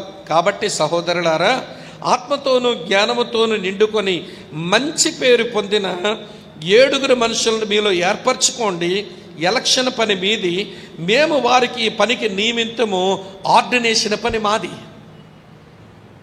కనుక సంఘములో ఒక వ్యక్తి పరిచారకుడుగా ఏమండి, సంఘములో ఉన్న వాళ్ళంతా కూడా ఎంపిక చేయాలి. ఈయన మనకు సరైన పరిచారకుడు అని వాళ్ళు ఎంపిక చేయాలి. పెద్దలు ఏమి చేయాలి? ఇక్కడ ఉన్నారా లేదా? నియమించే పని వారు చేస్తారు. సరే, అప్పుడు పెట్టుకున్న ఏమంటే ఆధ్యాత్మిక అర్హతల్లో మొదటి అర్హత ఏంటనంటే మంచి పేరు పొందిన. మంచి పేరు పొందిన. నేను ఒక విషయం చెప్తాను, వినండి. పరిచారకులుగైనా వినండి, మనం సంఘం లోపల పరిచర్య చేయాలన్నా, సంఘం వెలుపల మనం పరిచర్య చేయాలన్నా, సంఘం లోపల మనకు మంచి పేరు ఉండాలి, సంఘం వెలుపల కూడా మంచి పేరు ఉండాలి. ఇక్కడ ఏలూరులో ఒక ఆయన ఎప్పటి నుంచో క్రైస్తవుడులేండి. ఆయన విద్యార్థుల మధ్య సేవ చేస్తూ ఉంటాడు. ఆయనకి ఎందుకో నేను పొందిన బాప్తిసం కాదు, నాకు పెళ్లికి బాప్తిసం ఇచ్చేసినారని ఆయన మారు మనసు పొందిన తర్వాత నా బాప్తిసాన్ని నేను బాప్తిసంగా లెక్కించడం లేదు. బ్రదర్, స్వామి నువ్వు వచ్చి మాకు బాప్తిసం ఇవ్వాలనంటే నేను ఏమండి శ్రీకాకుళం నుంచి ఏలూరు వరకు వచ్చి ఆ చింతలపూడి వైపు వెళ్ళి ఒక దగ్గర బాప్తిసం ఇచ్చాను. ఎందుకనంటే ఏమీ తెలియనప్పుడు ఇచ్చేసినారంట ఏమండి ఏదో బాప్తిస్మం. కనుక అది నా బాప్తిసం తీసుకున్నట్టు ఫీలింగ్ లేదు, నా లోపల ప్రభువుని అందులో విశ్వాసము రాలేదు, నాకు వినండి మారు మనసు అనుభవం నాకు కలగలేదు. కానీ బాప్తిసం ఇచ్చినట్లుగా అందరూ అనేసుకున్నారు, నేను కూడా అనుకున్నాను. కానీ నాకు అప్పటికి విశ్వాసము లేదు, మారు మనసు లేదు. ఇప్పుడు బాప్తిసం వండనంటే సరే నేను వచ్చాను, చాలాసేపు మాట్లాడి బాప్తిసం ఇచ్చిన తర్వాత ఒక స్థానిక సంఘానికి వెళ్ళమని చెప్తే ఆయన వెళ్తా ఉన్నాడు. సడన్గా ఒకసారి నేను కలవగానన్నాడు, బ్రదర్ స్వామి ఇప్పటికి 2 సంవత్సరాలు అవుతుంది, నేను ప్రభు బల్లను నేను సమీపించలేకపోతున్నాను. 2 సంవత్సరాలు అయిపోతుంది, ప్రభు బల్ల సమయం వచ్చేసరికి లేచన్నా వెళ్ళిపోతున్నాను, లేదనుకుంటే ఆ ప్రభు బల్లను అందించే వ్యక్తి వచ్చినప్పుడు తీసుకోకుండా ఆగిపోతున్నాను అన్నాడు ఆయన. అదేంటన్నా మీరు ఎందుకు స్వీకరించడం లేదు, ఏవైనా దోషారోపణ కలుగుతుందా హృదయంలో, ఎందుకు మానేశారనంటే అదేం కాదు బ్రదర్, నేను బాగానే ఉన్నాను, కానీ ఆ రొట్టె రసం అందించినోడు ఉన్నాడు చూసారా, వాడిని బట్టి తీసుకోవడం లేదన్నాడు. వాడిని బట్టి నేను తీసుకోవడం లేదు. ఏమన్నా ఎందుకనంటే బ్రదర్ వాడు సంఘంలో ఏమంటే భలే పావురంలా కనబడతాడు, తెల్లని కొంగలాగా ఉంటాడు, కానీ వాడు బయట వాడి జీవితం కాకి జీవితం అండి, నాకు బాగా తెలుసండి. మందిరం వరకు స్మోక్ చేసుకొస్తాడండి వాడు, అక్కడ సిగరెట్ పడేస్తాడండి, లోపలికి వస్తాడండి, పరిచారకుడిగా మాకు బల్ల ఇస్తుంటాడండి, ఆడి బతుకు తెలిసి నేను వాడి చేతిలోంచి బల్ల నేను ఏమి తీసుకోను అన్నాడు. దీనికి ఏం జవాబు చెప్పాలి? నువ్వు చేసింది తప్పనన్నా లేక నువ్వు చేసింది రైట్ అనన్నా, రైట్ అని అంటే 2 సంవత్సరాలుగా ప్రభు బలను సమీపించగా, సరిగా ప్రభుని ఆరాధించగా, మనసులో ఏదో న్యూనతాభావంతో భర్త భార్యలిద్దరూ బతుకుతున్నారు. ఇప్పుడు ఏం చెప్పాలో తెలియక, అన్నా ఏమనుకోకండి, ఒక విషయం, ప్రభు బల దగ్గరకు వచ్చినప్పుడు ఇచ్చినోడిని పరీక్షించమందా బైబిల్, తీసుకున్నోడిని పరీక్షించుకోమందా చెప్పండి అన్నాను. అంటే అతను అన్నాడు, తీసుకునేవాడే పరీక్షించుకోవాలి కదా అన్నాడు.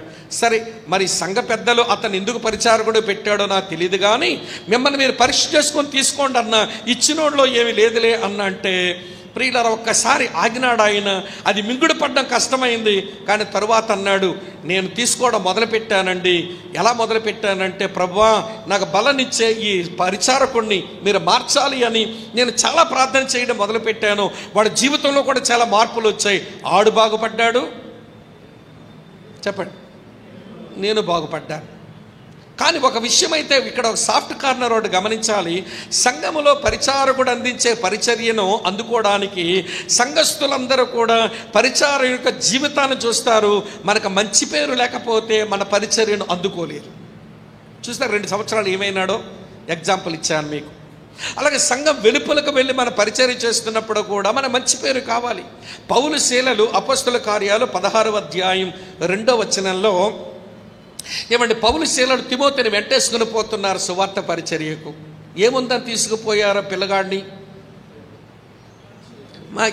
మంచి పేరు ఉందని తీసుకుని వెళ్ళారు. సంఘం వెలుపల మంచి పేరు, సంఘం లోపల మంచి పేరు పరిచారకునికి ఉండేటువంటి ఒక స్పిరిచువల్ క్వాలిఫికేషన్. ఇది అర్థమవడం కొరకు అంతసేపు మాట్లాడుకున్నాం. రెండో సంగతి ఏంటంటే, ఆత్మతో నింపబడిన వారు. ఆత్మతో నింపబడిన వాడు అయ్యుండాలి. పరిచారకుడుగా నియమించబడినటువంటి వాడు, పరిచారకుడుగా ఏర్పరచుకొనబడిన వాడు ఆత్మతో నింపబడిన వాడు అయి ఉండాలి. సింపుల్గా మీతో చెప్తాను. ఆత్మతో నింపబడితే వినండి ప్రియమైన స్నేహితులారా, గలతీ పత్రిక 5వ అధ్యాయం 22వ వచనం ప్రకారం ఆత్మఫలం ఉత్పన్నం కావాలి. ఇప్పుడు చెప్పండి, ఆత్మఫలములో ఎన్ని పార్ట్స్ ఉన్నాయి? అక్కడ ఆత్మఫలములో ఎన్ని పార్ట్స్ ఉన్నాయి? అక్కడ 9 భాగాలు మనకు కనబడుతున్నాయి. ఈ 9ని మూడింటికి విభజించేయండి. ఒకటి వినండి, మొట్టమొదట గాడ్ వర్డ్ ఫ్రూట్ అంటాం. దేవునితో మనకున్న సంబంధములో కనబడవలసిన ఫలభాగం. అదే చూడండి, చదువుతాను. ప్రేమ, సంతోషము, సమాధానం. అది దేవునికి పరిచారకునికి మధ్య ఉండవలసింది. ప్రేమ, సంతోషము, ఇది గాడ్ వర్డ్ ఫ్రూట్ అని అంటారు. రెండో సంగతి చెప్తాను చూడండి. తర్వాత ఏముంది? తర్వాత దీర్ఘశాంతము, దయాలుత్వము, మంచితనం. ఇది మ్యాన్ వర్డ్ ఫ్రూట్. అనగా మన తోటి పరిశుద్ధుల మధ్య మన పరిచర్య చేయాలి. కొంతమంది మనల్ని విసిగిస్తారు, కొంతమంది మనల్ని బాధ పెడతారు, కొంతమంది వినండి ప్రియులారా మన భలే గాయపరుస్తారు. కానీ వారికి ఆత్మతో నింపబడిన పరిచారకుడైతే దీర్ఘశాంతముతో, దయాలుత్వంతో, మంచితనముతో వాళ్ళకి మినిస్ట్రీ అందిస్తాడు. ఈ ఆత్మఫలమే లేదనుకోండి, ఆత్మతో నింపబడలేని పరిచారకుడు అయ్యాడు అనుకోండి, పగబట్టినోడి మీద ఏమండి ఈయన పగబడతాడు, ద్వేషిస్తున్న వ్యక్తి మీద ప్రతీకారం తీసుకోవడానికి ప్రయత్నం చేస్తాడు. అతని వల్ల సంఘం యొక్క అభివృద్ధి కాదు కదా, సంఘమునకు చాలా కీడు వస్తుంది. కొంతమంది పరిచారకులు నేను ఎరుగుదును, బ్రదర్ మీరు ఎవడి గురించి అయినా ఏదైనా చెప్పండి, కానీ ఆడి గురించి నేను విననండి, వాడికి నేనేమి చెయ్యనండి, నాకేమి చెప్పకండి. ఎందుకంటే ఆడంటే నాకు పీకడుందండి అంటాడు. పీకడుంటే ఎందుకు వచ్చుకున్నా, పీక కోసుకొని సావరాదా? పీకడుందంట ఆడి మీద, నాకు పీకడుందంటాడండి. పీకను మొయ్యి ఉందన్నాడు ఒకడు. శ్రీకాకుళం భాష మొయ్యి అంటే నిండగాని, ఆత్మ నిండా లేదు కానీ పీక మొయ్య ఉందంట, పీక నిండా ఉందంట వాడి మీద కోపం. మీరు ఎవరికన్నా ఏదో చేయమని చెప్పండి, సంఘంలో ఎవరికన్నా చేస్తాను, కానీ వాడికి వాడి కుటుంబానికి గురించి మాత్రం చెప్పకండి బ్రదర్ అని. ప్రియులారా, ఆ ఫ్యామిలీ ఎంత గాయపరచబడిందని అంటే, ఆయన కూతురు ఎవరికో బాగులేదని హాస్పిటల్లో చూడడానికి ఆ కూతురుని పట్టుకొని వెళ్ళాడు ఈయన. వినండి, ఈ పరిచారకుడు అక్కడే ఉన్నాడు. ఈ పాప అక్కడ కనబడిన రక్తాన్ని చూసి తట్టుకోలేక ఈ పిల్ల మూర్చిపోయింది. మూర్చిపోతే అరే కొంచెం నీళ్ళు ఇవ్వచ్చు కదా అండి, లోకస్తుడని ఇస్తాడు కదా, బయటోడని ఇస్తాడు కదా, మూర్చపోయిన పిల్లకు నీళ్ళు ఇచ్చి ముఖం మీద నీళ్ళన్నా కొడతాడు కదా.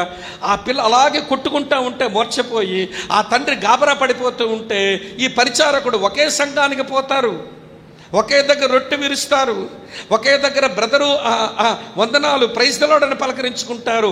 అలాగ వెళ్ళిపోయాడట. ఏమండి పెద్ద అంటాడు, ఈ సహోదరుడు అంటాడు, బ్రదర్ అతను మా సంఘములో పరిచారకుడు అంటున్నారు కానీ నా కూతురికి హాస్పిటల్ ఇలాగ అయ్యిందండి, ఆ యాక్సిడెంట్ చూసింది, కళ్ళు తిరిగిపోయినాయి, మూర్చొచ్చేస్తే కనీసం ఒక నీళ్ళు అందించడానికి నా కూతుర్ని ఆపుకోవడానికి నేను ప్రయత్నం చేస్తుంటే నీళ్ళు కూడా వేయనన్నాడండి. అలా వెళ్ళిపోయాడంతే, చూసి చూడనట్టుగా. అడిగితే ఆడి మీద నాకు ఎంత ఉంది, పీకమయ్యొద్దు. అరే అసలు లోకములో ఉండేటువంటి వాళ్ళ మనస్తత్వం కూడా ఇట్లా ఉండదు కదండి. జీవము గల దేవుని బిడ్డవై ఉండి సంఘములో నువ్వు పరిచారకుడవై ఉండి ఎలా ప్రవర్తిస్తున్నావు? మరి నీ చేతుల నుంచి రొట్టె రసం ఎలా తీసుకుంటాడు ఆయన? నువ్వు ఇచ్చేటువంటి ఒక వాక్య సంబంధ సలహా ఎలా పొందుతాడు? అప్పుడప్పుడు నిలబడి నువ్వు ఏదైనా చెబితే నీ దగ్గర నుంచి ఒక సందేశాన్ని ఎట్లా తీసుకుంటాడు ఆయన? మీరు నాతో ఉన్నారా? కనుక మ్యాన్ వర్డ్ ఫ్రూట్, మనుషులకి ఈ పరిచారకుడికి మధ్య ఉండవలసిన ఫలభాగాలు దీర్ఘశాంతము, వింటున్నారా దేవండి, దయాలుత్వము, మంచితనం, ఈ మూడును. తర్వాత వినండి, చివరి 3 జ్ఞాపకం చేస్తాను. చివరి 3 ఏంటో తెలుసా? ఇన్వర్డ్ ఫ్రూట్, మన లోపల మనం కలిగి ఉండవలసినవి. అదేంటో తెలుసా? విశ్వాసము, సాత్వికము, ఆశా నిగ్రహం. ఇది మన వ్యక్తిగత ఆధ్యాత్మిక జీవితాన్ని గురించి మనలో మనం కలిగి ఉండవలసినవి, మనలో మనం కలిగి ఉండవలసినవి.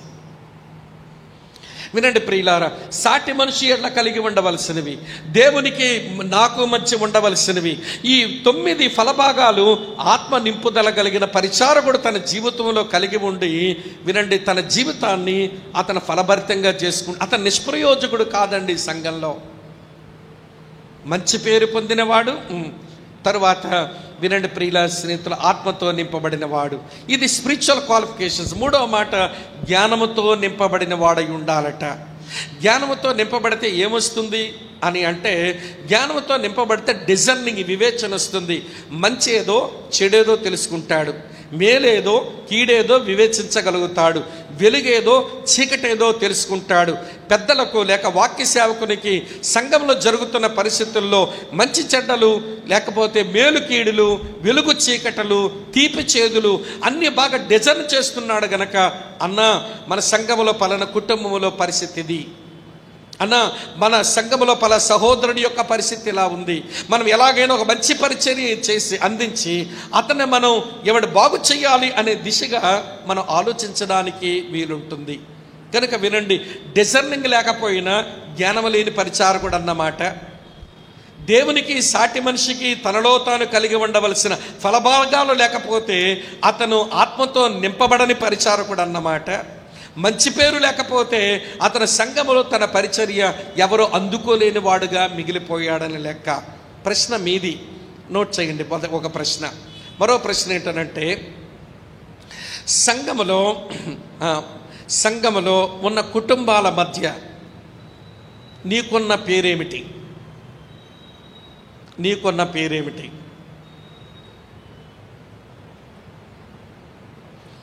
నెక్స్ట్ క్వశ్చన్ అందులోనే, సాటి పరిశుద్ధుల ఎడల కలిగి ఉండవలసిన లక్షణములను సాధకం చేసే పరిచారకుడివేనా? లక్షణాలేవో ముందే చెప్పాను గనక నేను అవి జ్ఞాపకం చేయడం లేదు. దీర్ఘశాంతం, దయాలుత్వం, మంచితనం, వీటిని సాధకం చేసే పరిచారకుడివేనా?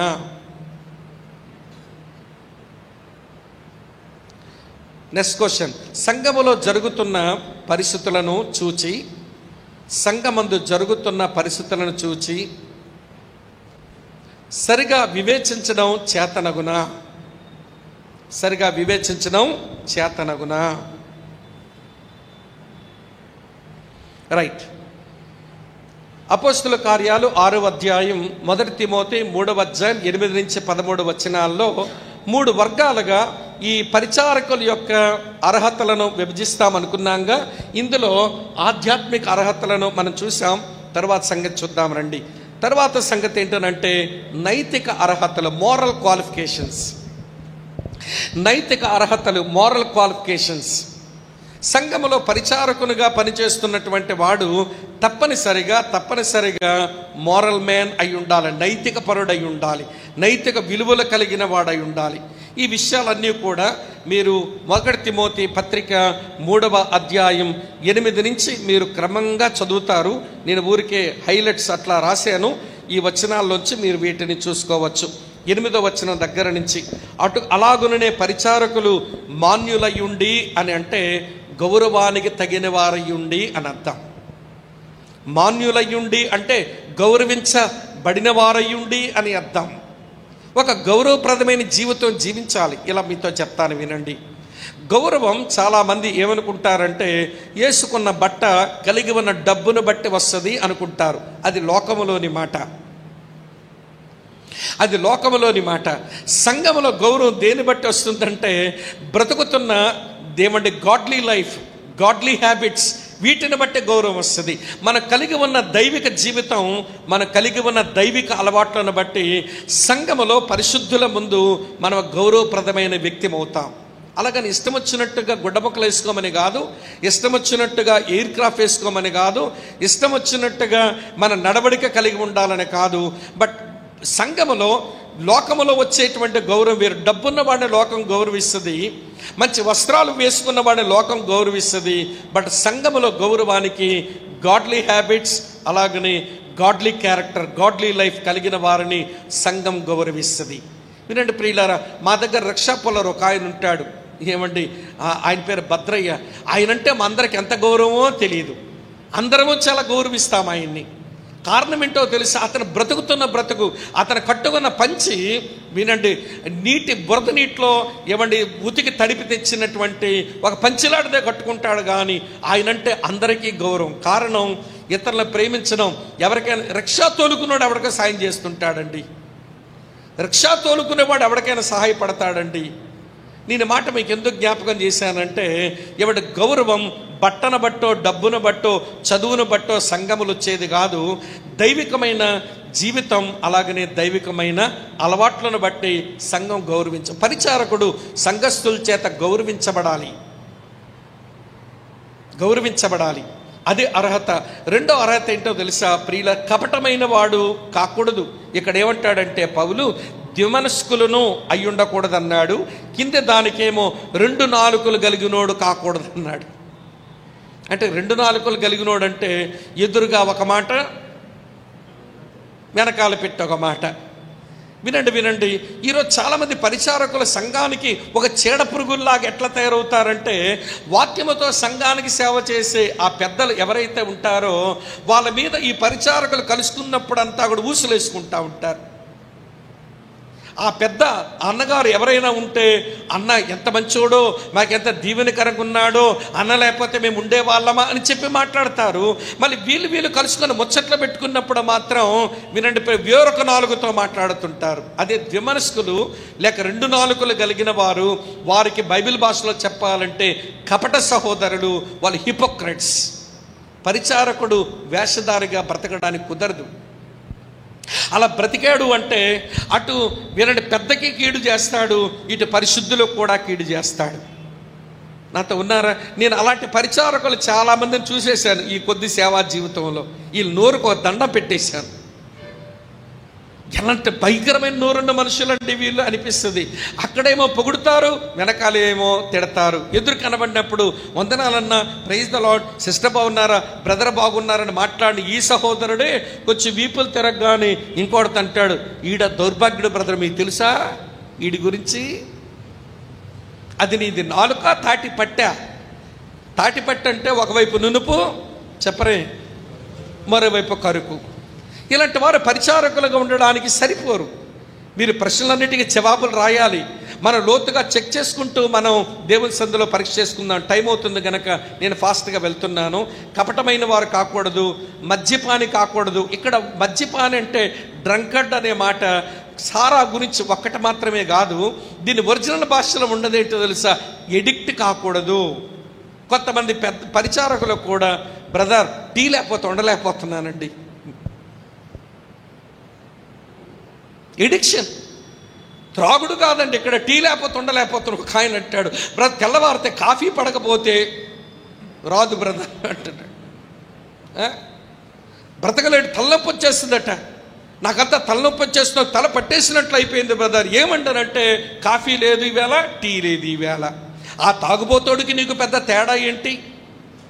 ఆడు దానికి ఎడిక్ట్ అయినాడు, నువ్వు దీనికి ఎడిక్ట్ అయినావు అంతే. ఇక్కడ వాడబడిన మాట ఎడిక్షన్. మద్యపాని కాకూడదు, దేనికి బానిసలం కాకూడదు, అది ఇక్కడ కీ ఐడియా అన్నట్టు. దేనికి బానిసలం కాకూడదు పరిచారకులు. ఇది ఒక మోరల్ క్వాలిఫికేషన్. తర్వాత డబ్బు కోసం అత్యాశ ఉండకూడదు, అది ఇక్కడ చెప్పిన మాట. ఏమన్నాడో తెలుసా? చదువుతా చూడు, దుర్లాభమును అపేక్షించువారునై ఉండక అన్నాడు. దుర్లాభమును ఏమంటే అపేక్షించకుండా ఉండేవారు కావాలి. డబ్బు కోసం అత్యాశతో బ్రతకడం. మరి మీ ప్రాంతాల సంగతి ఏమో కానీ మా ప్రాంతాల్లో కొంతమంది సంఘములో పరిచారకులు డబ్బుల కోసం వారు వేసినటువంటి ఎత్తులు, పన్నాగాలు. రియల్ ఎస్టేట్లు ఎవడున్నారు అంటే సంఘ పరిచారకులు ఉన్నారు. నీకేం మైదా రోగం? సంఘములో ఇంత పని ఉంటే, ఈ పనికే టైం ఇలాగ చస్తా ఉంటే, జీవితాలు కట్టడానికి, వారి కొరకు ప్రార్థించడానికి, మన కుటుంబాలు చూసుకోవడానికి, దేవుని సేవ చేయడానికి మనకే సమయం లేకుండా పోతే రియల్ ఎస్టేట్లు ఎవర్రా అంటే ఆ సంఘ పరిచారకులే. ఆడికేమో ఏదో బురుడి కొట్టించి కొనుక్కోండి బ్రదర్, ఇంతకంటే తక్కువకు రాదు అని చెప్పి ఎట్లో కట్లాడితో కొనిపించేస్తే వీడికి కమిషన్ వచ్చుద్ది అన్నట్టు. వీడి కమిషన్ కొరకే. వినండి ప్రియులారా, తర్వాత ఆడు కొనుక్కొని ఎన్ని తిప్పలు పడతాడో, వాడు ఎంత తిట్టుకుంటాడో తెలియదండి. మా దగ్గర వచ్చి నేను ఎక్కడ బయటకు వెళ్ళడం లేదు. నేను ఏదైతే నా కొద్ది సేవా జీవితంలో పరిచారకుల అనుభవాలు నేను చూశాను అవే చెప్తున్నానండి. వీడితో కనిపిస్తాడు, వాడితో కనిపిస్తాడు, ఆడి దగ్గర లాగేస్తాడు కమిషన్, వీడి దగ్గర కమిషన్ లాగేస్తాడు. వాళ్ళిద్దరూ కూడా జుత్తులు ముడిపెట్టుకొని వాళ్ళు కోర్టుల వెంబడి తిరుగుతుంటారు. వీడేమో చోద్యం చూస్తూ ఉంటాడు. డబ్బు కొరకు వినండి, దురాశ, ఎట్లోకట్లా డబ్బులు గడించేయాలనే దురాశ. ఇలాంటి వారు పరిచారకులు ఉండడానికి పనికిరారు. తర్వాత మాట ఏంటో తెలుసా? స్పష్టమైన మనస్సాక్షితో వినండి, విశ్వాస రహస్యాన్ని లేక విశ్వాస సత్యాల్ని చేపట్టడం. మంచి మనస్సాక్షితో, అదే యేసయ్య చెప్పిన మాటలో చెప్పాలంటే యోగ్యమైన మంచి మనసుతో దేవుని యొక్క వాక్యమును అంగీకరించి వినండి, ప్రియ ఓపికతో దేవుని కొరకు ఫలించడం అంటే అది. వినండి, మంచి మనస్సాక్షితో విశ్వాస మర్మాన్ని చేపట్టాలి. తర్వాత ఏకపత్ని పురుషులు వినండి స్నేహితులారా, సంఘ పరిచారకులుగా ఇంత స్ట్రాంగ్ నామ్స్ ఉంటే, ఇలాంటి కోర్ వాల్యూస్ ఉంటే, మరి సంఘ పెద్దలు వాక్యముతో సంఘమును పరిచర్య చేసేటువంటి పెద్దలకు, ఆధ్యాత్మిక సేవకులకు ఇంతంత ప్రమాణాలు ఉంటాయో మీరు ఊహించుకోవచ్చని నేను మీకు మనవి చేస్తా ఉన్నాను. తర్వాత చివరి మాట, వారి పిల్లలను వారి సొంత గృహాలను చక్కగా నిర్వహించుకున్న వారు కావాలి. ఇది చాలా ప్రాముఖ్యం. మా దగ్గరకు ఒక ఆయన వచ్చాడు వాక్యం చెప్పడానికి. ఆయన అన్నాడు, నేను కొంతకాలం నా సేవను మానుకున్నాను అన్నాడు. ఆయన వినండి, ఒక జాన్ పైపర్ అనే ఒక దైవ సేవకుడి దగ్గర వాళ్ళ బ్రాంచ్ చర్చ్కి, ఒక పెద్ద సంఘానికి అమెరికా దేశంలో అతను సేవకుడుగా పనిచేస్తున్న ఆయన, నేను మినిస్ట్రీ మానేసుకున్నాను అని ప్రసంగం చేస్తున్నాడు. ఆయన నేనే తర్జుమా చేశాను. ఎందుకు ఆపేశాడా మినిస్ట్రీ అని అంటే, తన పిల్లలు మారు మనసు పొందలేదట. ఆ కారణం చేత నేను ఇక సేవ చెయ్యను అనుకుని విత్డ్రా అయిపోయాడంట. ఆయన మాకు చెప్పాడు, మీరు ఒక పర్టికులర్ టైం పెట్టుకోండి, దేవుణ్ణి అడగండి, మీ పిల్లలకు ఆ మాట చెప్పండి. ఈ వయసు వరకు నేను గమనిస్తాను, ఈలోగా మీరు మారు మనసు పొంది రక్షించబడి దేవునిలో స్థిరులయ్యారా, దేవునికి స్తోత్రం, నేను ఈ పనిలో కొనసాగుతాను. లేకపోతే సమయం దాటిన తర్వాత నేను ఇక పరిచర్య చేయలేను, ఇంట్లో వాళ్ళని చక్కబెట్టుకోక నేను ఊరు వాళ్ళని ఏం చక్కబెడతాను అని నిష్క్రమించండి, అది మీకు మేలు, సంఘానికి మేలు అన్నాడు. అది మాకు బాగా కొంత బుర్రకెక్కింది అన్నట్టు. ఇవన్నీ కూడా మోరల్ క్వాలిఫికేషన్స్, నైతిక అర్హతలు పరిచారకులు ఉండవలసిన. టైం అవుతుంది కనుక వెళ్దాం ప్రియుల. తర్వాత సంగతి ఏంటో తెలుసా? అతని భార్యను గురించి కూడా కొన్ని అర్హతలు ఉన్నాయి. ఇక్కడ పరిచారకు రాలు గురించి అని మనం చదివేస్తాం కానీ వినండి ప్రియమైన, వీళ్ళు కూడా అటువలే పరిచర్య చేసే స్త్రీలను 11వ వచనంలో మాన్యులై ఉండాలి అనే మాట. పరిచారకుడు ఇక్కడ యాక్చువల్గా ఇవ్వబడినటువంటి టీచింగ్ ఎవరి కొరకనంటే, పరిచర్య చేసే పరిచారకుల యొక్క భార్యల కొరకైన బోధ. పరిచారకురాలకు ఉపయోగపడుతుంది. కానీ ఫస్ట్ అటాక్ ఎవరికనంటే పరిచర్య చేస్తున్నటువంటి ఎవడి సహోదరుల యొక్క భార్యలకు సంబంధించిన మాట. వీళ్ళు కూడా ఎట్లుండాలట, వీళ్ళు కూడా గౌరవించదగ్గ అక్కలై ఉండాలి, గౌరవప్రదమైన సహోదరులై ఉండాలి. అపవాదులు వేసే వాళ్ళకు కుండాలు చెప్పడం, అపవాదులు వేయటం. ఈ ఆడవాళ్ళకున్న మాయిదార్ రోగం ఏంటో తెలుసా? అపవాదులు వేసేస్తారు. నాలుకేమైనా పెట్టుబడి పెట్టాలా, ఏదైనా ఒక మాట అనిస్తే చెల్లుబాటు అయిపోతుంది, ఎదుటి వాళ్ళని సంతోషపెట్టడానికి ఇష్టం వచ్చినట్టుగా మాట్లాడేస్తారు. అది చాలా ప్రమాదకరమైన విషయం. ఇది మీరు గమనించాలి. తరువాత స్వీయ నియంత్రణ, సెల్ఫ్ కంట్రోల్ ఉన్న వాళ్ళు అయి ఉండాలి. పరిచారకుడి యొక్క భార్య, వినండి, సెల్ఫ్ కంట్రోల్ ఉన్న అమ్మ కావాలి. ప్రతి విషయంలో కూడా ఆమె నమ్మకస్తురాలుగా జీవించినప్పుడు పరిచారకుడుగా తన పని చాలా అర్థవంతంగా అది ముందుకు సాగుతుంది. మీ మీద ఒక ప్రశ్న, ఒక ప్రశ్న నోట్ చేయండి. క్వశ్చన్ ఏంటో తెలుసా? నైతిక అర్హతల్లో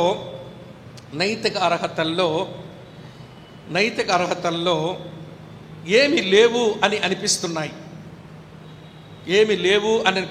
నా జీవితంలో, మన జీవితంలో, ఎవరి జీవితంలో వాళ్ళకు. అలాగనే ఇది యథార్థంగా మనం చెక్ చేసుకోవడానికి వినండి, ఎవరో మార్కులు కొట్టడానికి మనమేమి ఇక్కడ జవాబులు వెతకడం లేదు. పరిచారకునిగా నీ భార్యకు ఉండవలసిన అర్హతలు ఆమెకున్నాయి అని అనిపిస్తున్నాయా? పరిచారకునిగా నీ భార్యకు ఉండవలసిన అర్హతలు ఆమెలో ఉన్నాయి అని అనిపిస్తున్నాయా? అదొక క్వశ్చన్. దీన్ని కూడా మనం కొంచెం పరిశోధన చేసి చెక్ చేసుకుందాం. దీంతో క్వాలిఫికేషన్స్ అయిపోయినాయి. రెండు బాధ్యతలు త్వరగా ప్రాక్టికల్గా కొన్ని విషయాలు నేను మీకు జ్ఞాపకం చేస్తాను. పరిచారకుని యొక్క క్రియాశీలక బాధ్యతలు, ప్రాక్టికల్ రెస్పాన్సిబిలిటీస్. మొట్టమొదటి మాట, ఇవన్నీ రాసుకుంటే కూడా మంచిది, మళ్ళీ మనం ధ్యానం చేసుకోవచ్చు, ప్రశ్నించుకోవచ్చు కూడా. మొట్టమొదటి మాట, వాక్య సేవకులకు మరియు తోటి పరిచారకులకు నమ్మకమైన మద్దతు పలకడం అది మనకు చేతనగునా? అది చేతనవ్వాలి. వాక్య సేవకుడు వాక్యంతో సేవ చేస్తున్నాడు. మన తోటి పరిచారకులు కూడా మనతో కలిసి సంఘ పరిశుద్ధులకు వారి పరిచర్యను అందిస్తున్నారు. అటు వాక్య సేవకులకు అలాగని తోటి పరిచారకులకు మనం ఫెయిత్ఫుల్గా మన సపోర్ట్ని ఇవ్వడం అది మన చేత కావాలి. ఆయన పని ఆయిందండి, వీళ్ళ పని వీళ్ళదండి, నాకు వీలైతే చేస్తాను లేకపోతే లేదు అని మన మద్దతు పలకన వారంగా మనం గోపి అంటే ఏంటో తెలుసా? గోడ మీద పిల్లి వాటంలాగా, బాధ్యత లేని మనుషుల్లాగా బ్రతకడం అది సరికాదు. నెంబర్ 2, రెండవ సంగతి, సంఘ సేవలకు నమ్మకమైన హాజరు నీవు ఇవ్వాలి. సంఘం ఏదైనా నియామక కూడికలు కలిగి ఉంది, సంఘం ద్వారా ఏదో సేవ జరుగుతున్నది, దానికి ఒక ఫెయిత్ఫుల్ అటెండెన్స్. వినండి ప్రియులారా, అది నీ దగ్గర నుంచి అటు సేవకుడు కోరుతాడు, ఇటు సంఘ పరిశుద్ధులు కూడా కోరుతారు. ఆ బ్రదర్ కనబడడం లేదు ఏంటి అనే మాట రాకూడదు. ఒకవేళ వెళ్ళవలసి వస్తే వాక్య సేవకునకు పెద్దకు ఆ సంగతిని చెప్పి నువ్వు రాలేకపోతే పర్వాలేదు, కానీ చెయ్యకుండా, వినండి ప్రియులారా, ఏమంటే బయట ఉంటారు చూడండి దేశదిమ్మరులాగా, అలా బ్రతకడం పరిచారకులకైతే తగదు. ఈరోజు చాలామంది పరిచారకులు నేను చూస్తాను, వీలైతే వస్తారు, సరదా అయితే వస్తారు, ఏమంటే ఆనందిద్దామంటే వస్తారు, ఏదో దీవించబడదామంటే వస్తారు, కానీ మిగిలిన సమయంలో రానప్పుడు కనీసం వాక్య సేవకులకు కూడా పెద్దలకు కూడా కనీసం ఇంటిమేషన్ ఉండదు. మళ్ళీ అడుక్కోవాలి, బ్రదర్ మేము బయటికి వెళ్ళాము శుభార్త, మీరు రాలేదేంటి? మేము అక్కడ బయట ఒక చిన్న సోషల్ వర్క్ చేసాం, మీరు అక్కడ కనబడలేదండి, మీరు వచ్చుంటే ఎంత బాగుండును బ్రదర్ అని మళ్ళీ వాక్య సేవకుడు సంఘములో పరిశుద్ధులో మళ్ళీ మనం ఎగతాళి చేసినట్లుగా అడిగే పరిస్థితి పరిచారకులు తెచ్చుకోకూడదు. ముందే మనం ఇంటిమేట్ చేయడం అది ఒక మంచి అలవాటు. మూడో సంగతి ఏంటంటే సంఘం యొక్క కార్యకలాపాల్లో పాల్గొనడం. సండే స్కూల్, అలాగనే మ్యూజిక్ మినిస్ట్రీ, అలాగనే డిసైపుల్షిప్, అలాగనే మినిస్ట్రీలో డిఫరెంట్ పార్ట్స్, అలాగనే సంఘ విస్తరణ, మళ్ళీ ప్రత్యేకమైన కార్యక్రమాలు, ఈ వార్షిక కూడికలను లేకపోతే వినండి ఏవేవైనా ప్రత్యేక కార్యక్రమాలు ఉంటే వీటన్నిటిలో కూడా పరిచారకులైనటువంటి వారు అన్ని కార్యకలాపాల్లో నమ్మకంగా మీ పార్టిసిపేషన్ కోరబడుతుంది. మీ యొక్క పాలుపంపులు అవి స్వాగతించబడుతున్నాయి.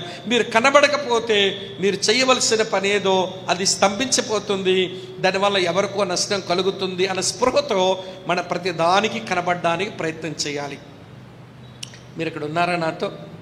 సాధారణ సండే స్కూల్లో అయినప్పుడు ఎవరు వెళ్తారు? పిల్లల్ని పొలోని పంపిస్తాము.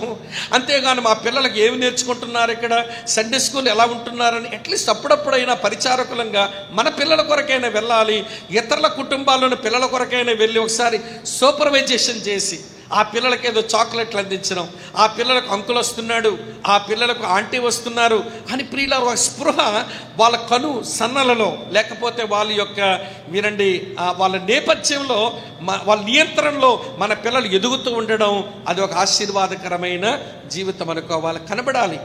యూత్ మీటింగులు అవుతాయి, మన యవనస్తులను పంపుతాం, మనం వెళ్ళాం. సండే స్కూల్ అవుతుంది, పిల్లలు పంపుతాం, మనం పోం. మనకు తెలిసిందంతా ఏంటనంటే అయితే ఆరాధనలో కనబడతాము, లేకపోతే ప్రత్యేక కూడుకలు అయితే అప్పుడు కనబడతాం. మిగిలిన యాక్టివిటీస్ ఏదైనా జరిగితే ఇవన్నీ ఎవరికో అప్పగించబడ్డాయి, వాళ్ళేదో చేసుకుంటారు, నాకేమి పట్టదు అని నిమ్మకు నీరెత్తినట్టుగా ఉండడం ఇది పరిచారకులకైతే తగదు. మా మందిరంలో నేను చూస్తుంటానండి, బ్రదర్ మీరెందుకు వచ్చేసారంటే, లేదు బ్రదర్ ఎలా అవుతుందో చూద్దామని వచ్చానండి, ఒక 20 నిమిషాలు నేను చూసి వెళ్దామని వచ్చానండి. వాళ్ళ ఉనికి, వాళ్ళ ప్రజెన్స్ అండి ఆ పిల్లలకు యవనస్తులకు భలే బ్లెస్సింగ్గా ఉంటుంది. ఈరోజు చాలామంది పరిచారాలను గమనించరు. నాకేదో పని ఉంటే, నాకేదైనా అసైన్మెంట్ ఉంటే, నాకేమైనా అన్న వాక్యం చెప్పమంటే నేను కనబడతాను, కానీ ఏమీ లేకపోతే నేను వెళ్ళి అక్కడ ఏం చేసేది అనుకుంటే నువ్వేమీ చేయక్కర్లేదు. నీ presence it self is blessing అంతే. నేను కనబడ్డమే అక్కడ ఆశీర్వాదం అనుకునే ఒక యోగ్యమైన మనసుతో మనం ఆ స్థలంలో కనబడాలి. తర్వాత విషయం ఏంటో తెలుసా, సంఘమునకు దశంభాగం ఇచ్చడం ద్వారా గృహ నిర్వాహకత్వపు స్థిరమైన నిబద్ధత, వినండి, స్థిరమైన నిబద్ధత, స్టేబుల్ కమిట్మెంట్ మనకే లేకపోతే పరిశుద్ధులకి ఏమి నేర్పిస్తాము? నాతో ఉన్నారా మీరంతా? సరే, మీరంతా దశంభాగాలు ఇచ్చేటువంటి మంచి సహోదరులేమో నాకు తెలియదు. మా దగ్గర ఒక అబ్బాయి ఉంటాడు, అతను ఒక ఫెలోషిప్కి వెళ్తుంటాడు, సంఘానికి వస్తుంటాడు, వేరే ఫెలోషిప్కి వెళ్తుంటాడు.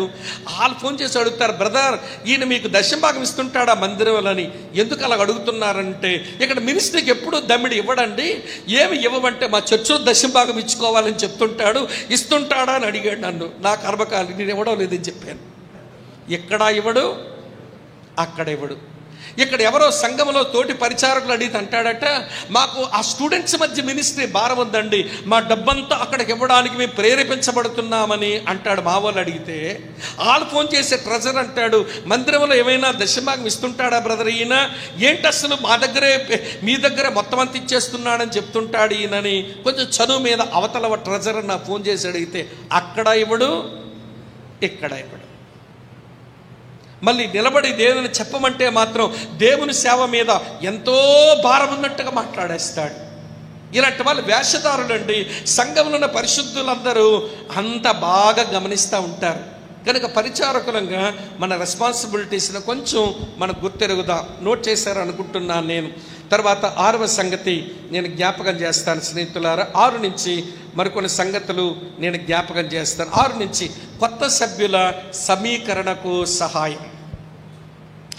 న్యూ మెంబర్స్ ఎవరు వచ్చారు, వారు మన చర్చిలో ఎసిమిలేట్ అవ్వాలి, వారు మన సంఘములో సమీకరించబడాలి, వారు సంఘములో నిలిచి ఉండాలని అంటే ఎవరు వచ్చారు వాళ్ళ భుజం మీద చెయ్యి వేసి, ఎట్లా ఉన్నారు బ్రదర్, ఎక్కడి నుంచి వచ్చారు, ఇంతకుముందు ఏ చర్చికి వెళ్ళే వాళ్ళు, మీరు ఎప్పుడు రక్షించబడ్డారు, మా సంఘానికి రావడం మాకెంతో సంతోషం, మేము సహోదరులుగా మేము ఎలాగ సహాయపడగలమని ప్రేమతో పలకరించే వాళ్ళు లేకపోతే కొత్త సభ్యులు ఎలాగ సమీకరించబడతారు సంఘంలో? కొన్ని సంఘాలలో ఏముంటుందంటే ఆ వాక్యం చెప్పుకుని గాడ్ సర్వెంట్ అన్నీ చూసుకోవాలనుకుంటే మరి పరిచారకులుగా మనం ఉన్నది ఎందుకు? మా దగ్గర ఒక 2 సహోదరులు ఉంటారు, నాకు ఎంత నచ్చుతారో. చాలామంది బిఎస్సీ నర్సింగ్ స్టూడెంట్స్ వస్తారు మా దగ్గరికి, ఆడపిల్లలు చదువుకునేందుకు. దాదాపు 30 మంది పైన వస్తారు. ఈ ఫ్యామిలీ పనేంటో తెలుసా, ఆదివారం సాయంత్రం ఆ పిల్లలందరినీ ఇంటికి పిలుస్తాడు. పిలిచిన తర్వాత వాళ్ళకి నీడ్స్ ఏంటో వాళ్ళకి చెప్పండి అమ్మా, ఒక అన్నయ్యని ఒక వదిన ముందని అనుకోండి, మీకు ఎలా సహాయపడగలమో మేము సహాయపడతామని వాళ్ళందరినీ పిలిచి ఈవినింగ్ వాళ్ళు వెళ్ళిపోయినప్పుడు మంచి చాట్ లేకపోతే ఏదో స్వీట్లు పెట్టించి వాళ్ళ కష్టాలన్నీ విని మళ్ళీ వచ్చా, అన్న పలానా పిల్ల ఇలాంటి అవసరంలో ఉన్నారు, నా దగ్గరకు వచ్చే డబ్బు ఉంది ఇద్దామనుకుంటున్నాను, ఇవ్వచ్చా అని అడుగుతుంటాడు. ఎంత భారం తగ్గిందండి సేవకులుగా మాకు అనిపిస్తూ ఉంటుంది. మరొక సహోదరుడు ఉంటాడు, ఆయన చేసే పని ఏంటో తెలుసా? అన్ని కుటుంబాల నొప్పి ఎతగాడిగా ఉన్నట్టుగా ఎవరింట్లో ఏదైనా ఉంటే ఇవాళ ఉదయం దంచిపడేశాడు జూమ్లో. నాకన్నా ఆ కుటుంబాలు ఎట్లున్నారు, ఈ కుటుంబాలు ఎట్లున్నారు, దీని గురించి మీరైనా సుజాతక్క అయినా ఎవరైనా పట్టించుకొని మాట్లాడకపోతే అవ్వదన్నా, నేను గమనించి మీతో చెప్తున్నాను, నాకు మీరు అడాప్ట్ చేసిన ఫ్యామిలీస్ మీద నేను బాధ్యత కలిగి ఉన్నాను అని చెప్తుంటే వినండి ప్రియుల, భలే ఛాలెంజింగ్ అనిపించింది ఈరోజు ఉదయం ఆయన మాటలు. ఈరోజు పరిచారకులుగా సంఘములో కొన్ని కుటుంబాలను వాటి మీద నిఘా పెట్టుకొని, స్నేహితులారా, మనం వాళ్ళని కొత్త వాళ్ళని సమీకరించడం, మన సంఘములో వాళ్ళు జీర్ణమైపోయినట్లుగా, ఎసిమిలేట్ అయిపోయినట్టుగా వారి కొరకు పరిచర్య వాళ్ళు చేయవలసిన పని పరిచారకులది. సమయం అవుతుంది కనుక ప్రభురాత్రి భోజనం అందించడంలో సహాయపడ్డాం. మీలో కొంతమంది చేస్తుంటారు. అయితే అక్కడ ఒక మాట చెప్పాలి. నేను ఇందాకే చెప్పాను, మన కిందున్న వాళ్ళంతా గమనిస్తారనే భయం ఎప్పుడు ఉండాలి. తర్వాత ప్రభు బలను అందిస్తున్నప్పుడు దాని శాంటిటీని, దాని సాక్రిమెంట్స్ అన్నారు, సంస్కారము అన్నారు, దాని యొక్క హోలీనెస్ని కాపాడడానికి వ్యక్తిగతంగా నీవు ప్రార్థన చేసుకోవాలి, మీరు పరీక్షించుకోవాలి. మీకు హ్యాబిట్ ఉందని నేను విన్నాను అన్న దగ్గర. ప్రతి శనివారం మీరు ఫ్యామిలీస్గా పరీక్షించేసుకుని ఆదివారం లార్డ్స్ టేబుల్ దగ్గరకు వస్తారని, ముఖ్యంగా పరిచారకులు ఈ విషయమై చాలా సీరియస్గా ఉండాలి. తర్వాత ఆరాధన సేవలలో మీరు ఆరాధించాలి. ఆరాధించడం వల్ల ప్రేక్షక పాత్ర వహించకూడదు పరిచారకులు. నేను కొంతమంది ఆరాధనలో చూస్తుంటాను, ఎప్పుడు ఆరాధించినా ఆ మనిషి ఆరాధిస్తూ ఉంటాడండి, ఆ ఇద్దరు ముగ్గురే. మిగిలిన నోట్లో వెలంకాయ పడిందా ఏమా, దేవుడు రక్షించిన రక్షణ లేదా, దేవుని వ్యక్తిత్వం వీళ్ళకి అర్థం కాలేదా, ఆరాధన సేవలో వీళ్ళు ఆరాధించరే. మాకు జీడిఎం అసెంబ్లీస్ ఉంటాయన్న ఇది ఆ కోనసీమ ఏరియాలో అన్ని జీడిఎం అసెంబ్లీస్లో బాధ ఏంటో తెలుసా? ఆరాధించే మగాళ్ళు ఉండడం లేదు. ఆరాధించండి ఆరాధించండి ఆరాధించండి, ఆడవాళ్ళని ఆరాధించమని చెప్పలేరుగా జీడిఎం అసెంబ్లీస్లో. కనుక మగవాళ్ళు ఆరాధించండి అంటే ఏమని ఆరాధిస్తారు? ఇద్దరు ముగ్గురు ఎవరో ఎప్పుడు ఆరాధిస్తారట. ఏమంటే ఆరాధించడం ఎవరూ లేక ఇక వాక్య సేవకుడే ఆరాధించి ముగించేస్తూ ఉంటాడు. ఆరాధించడం దేవుని వ్యక్తిత్వాన్ని చాటి చెప్పడమే కదా. ఆరాధించడం మనం ఇండైరెక్ట్గా మన దేవుడు ఎంత గొప్పవాడో, ప్రభు నమ్మని వారు ఎవరైనా మనతో కూర్చుంటే వాళ్ళ ముందు డిక్లరేషన్ ఇస్తున్నాము కదా. ఇది ఒక యోగ్యమైన పనిని ఎంచి పరిచారకులు ఆరాధించడంలో అలసత్వం చూపకూడదు. ఇది మన బాధ్యత, ఇది మన బాధ్యత అనుకోవాలి. తర్వాత వార్షిక వితంతువుల విందు మా దగ్గర ఉంది కనుక పెట్టాను. విడోస్ ఉంటారు, వాళ్ళ కొరకు ఏదో ఒకటి సమకూరుస్తాము సంవత్సరం అంతా. వాళ్ళకు మంచి భోజనం పెట్టి వాళ్ళ క్లోతింగ్ ఇస్తాం. అలాంటి పనుల్లో కూడా పరిచారకులు పనిచేయాల్సి ఉంటుంది. కేటాయించిన విధంగా ఆదివారపు అవసరాలకు మన పరిచర్య నమ్మకంగా నిర్వర్తించాలి. మందిరములో ఏవేవో అవసరాలు ఉంటాయి, సేవకుడు ఏవో పనులు మనకు పురమాయించాడు, ఫెయిత్ఫుల్గా నమ్మకంగా చేయడం. ఒకళ్ళు చేయడానికి వీలు పడకపోతే అన్న ఈ కారణం చేత నేను చేయలేకపోతున్నాను చెప్పడం, ఇది కూడా రావాలి. కొంతమంది చెబితే చెయ్యనంటే ఏమనుకుంటారని గంగిరెత్తులాగా బుర్ర ఊపి తర్వాత చెయ్యరు. ఆ పని అలాగే నిలిచి ఉండిపోతుంది. ముందే చెప్పరాదా? గొడవ లేదుగా. ముందే చెప్పుంటే సమస్య లేదు కదా. ముందా చెప్పరు, వారా పని చెయ్యరు. ఆ పని స్తంభించిపోయినప్పుడు సేవకునకు అది ఎంతో బాధ కలిగించే విషయంగా మిగిలిపోతుంది. 11వ విషయం 12 అని పడింది. 11వ సంగతి ఏంటనంటే పని జరిగిన తర్వాత ఎలాగ చేసామో దాని జవాబుదారీతనం కలిగి ఉండడం కూడా అవసరం. కొంతమంది చేస్తారు, మళ్ళీ ఏం జరిగిందో కూడా చెప్పరు. జవాబుదారీతనం ఉంటే వినండి, ఒకరికొకరు మనం అకౌంటబుల్. అలాగనే మన మీద దేవుడు ఉంచినటువంటి ఈ వాక్య సేవకును కూడా పెద్దకు కూడా మనం జవాబుదారులు. యేసుప్రభు లాంటి వాడు జవాబుదారీతనం కలిగి ఉంటే ఆ విషయం మళ్ళీ వెనకాల వస్తుంది. ఆ తర్వాత చెప్పి నేను ముగిస్తాను. కానీ సుమారు ఈ 11 బాధ్యతలు మినిమమ్స్, ఇంకా చాలా చెప్పుకోవచ్చును. కనీసం వీటి విషయంలో అయినా తెలుగు చర్చెస్లో మనం మన బాధ్యతలు మనం నిర్వర్తించవలసి ఉంది. క్వశ్చన్ మీ మీదకి వస్తూ ఉంది. 11 బాధ్యతల్లో ఏ బాధ్యతల్లో బాధ్యతారహితంగా ఉన్నావు? ఎక్కువట్లో మీరు బాధ్యత కలిగి ఉంటారని అనుకుని నేను నెగిటివ్గా అడుగుతున్నాను. 11 బాధ్యతల్లో ఏ బాధ్యతల విషయమై బాధ్యతారహితంగా ప్రవర్తిస్తున్నామో దీనికి ఆన్సర్ చేద్దాం మనం.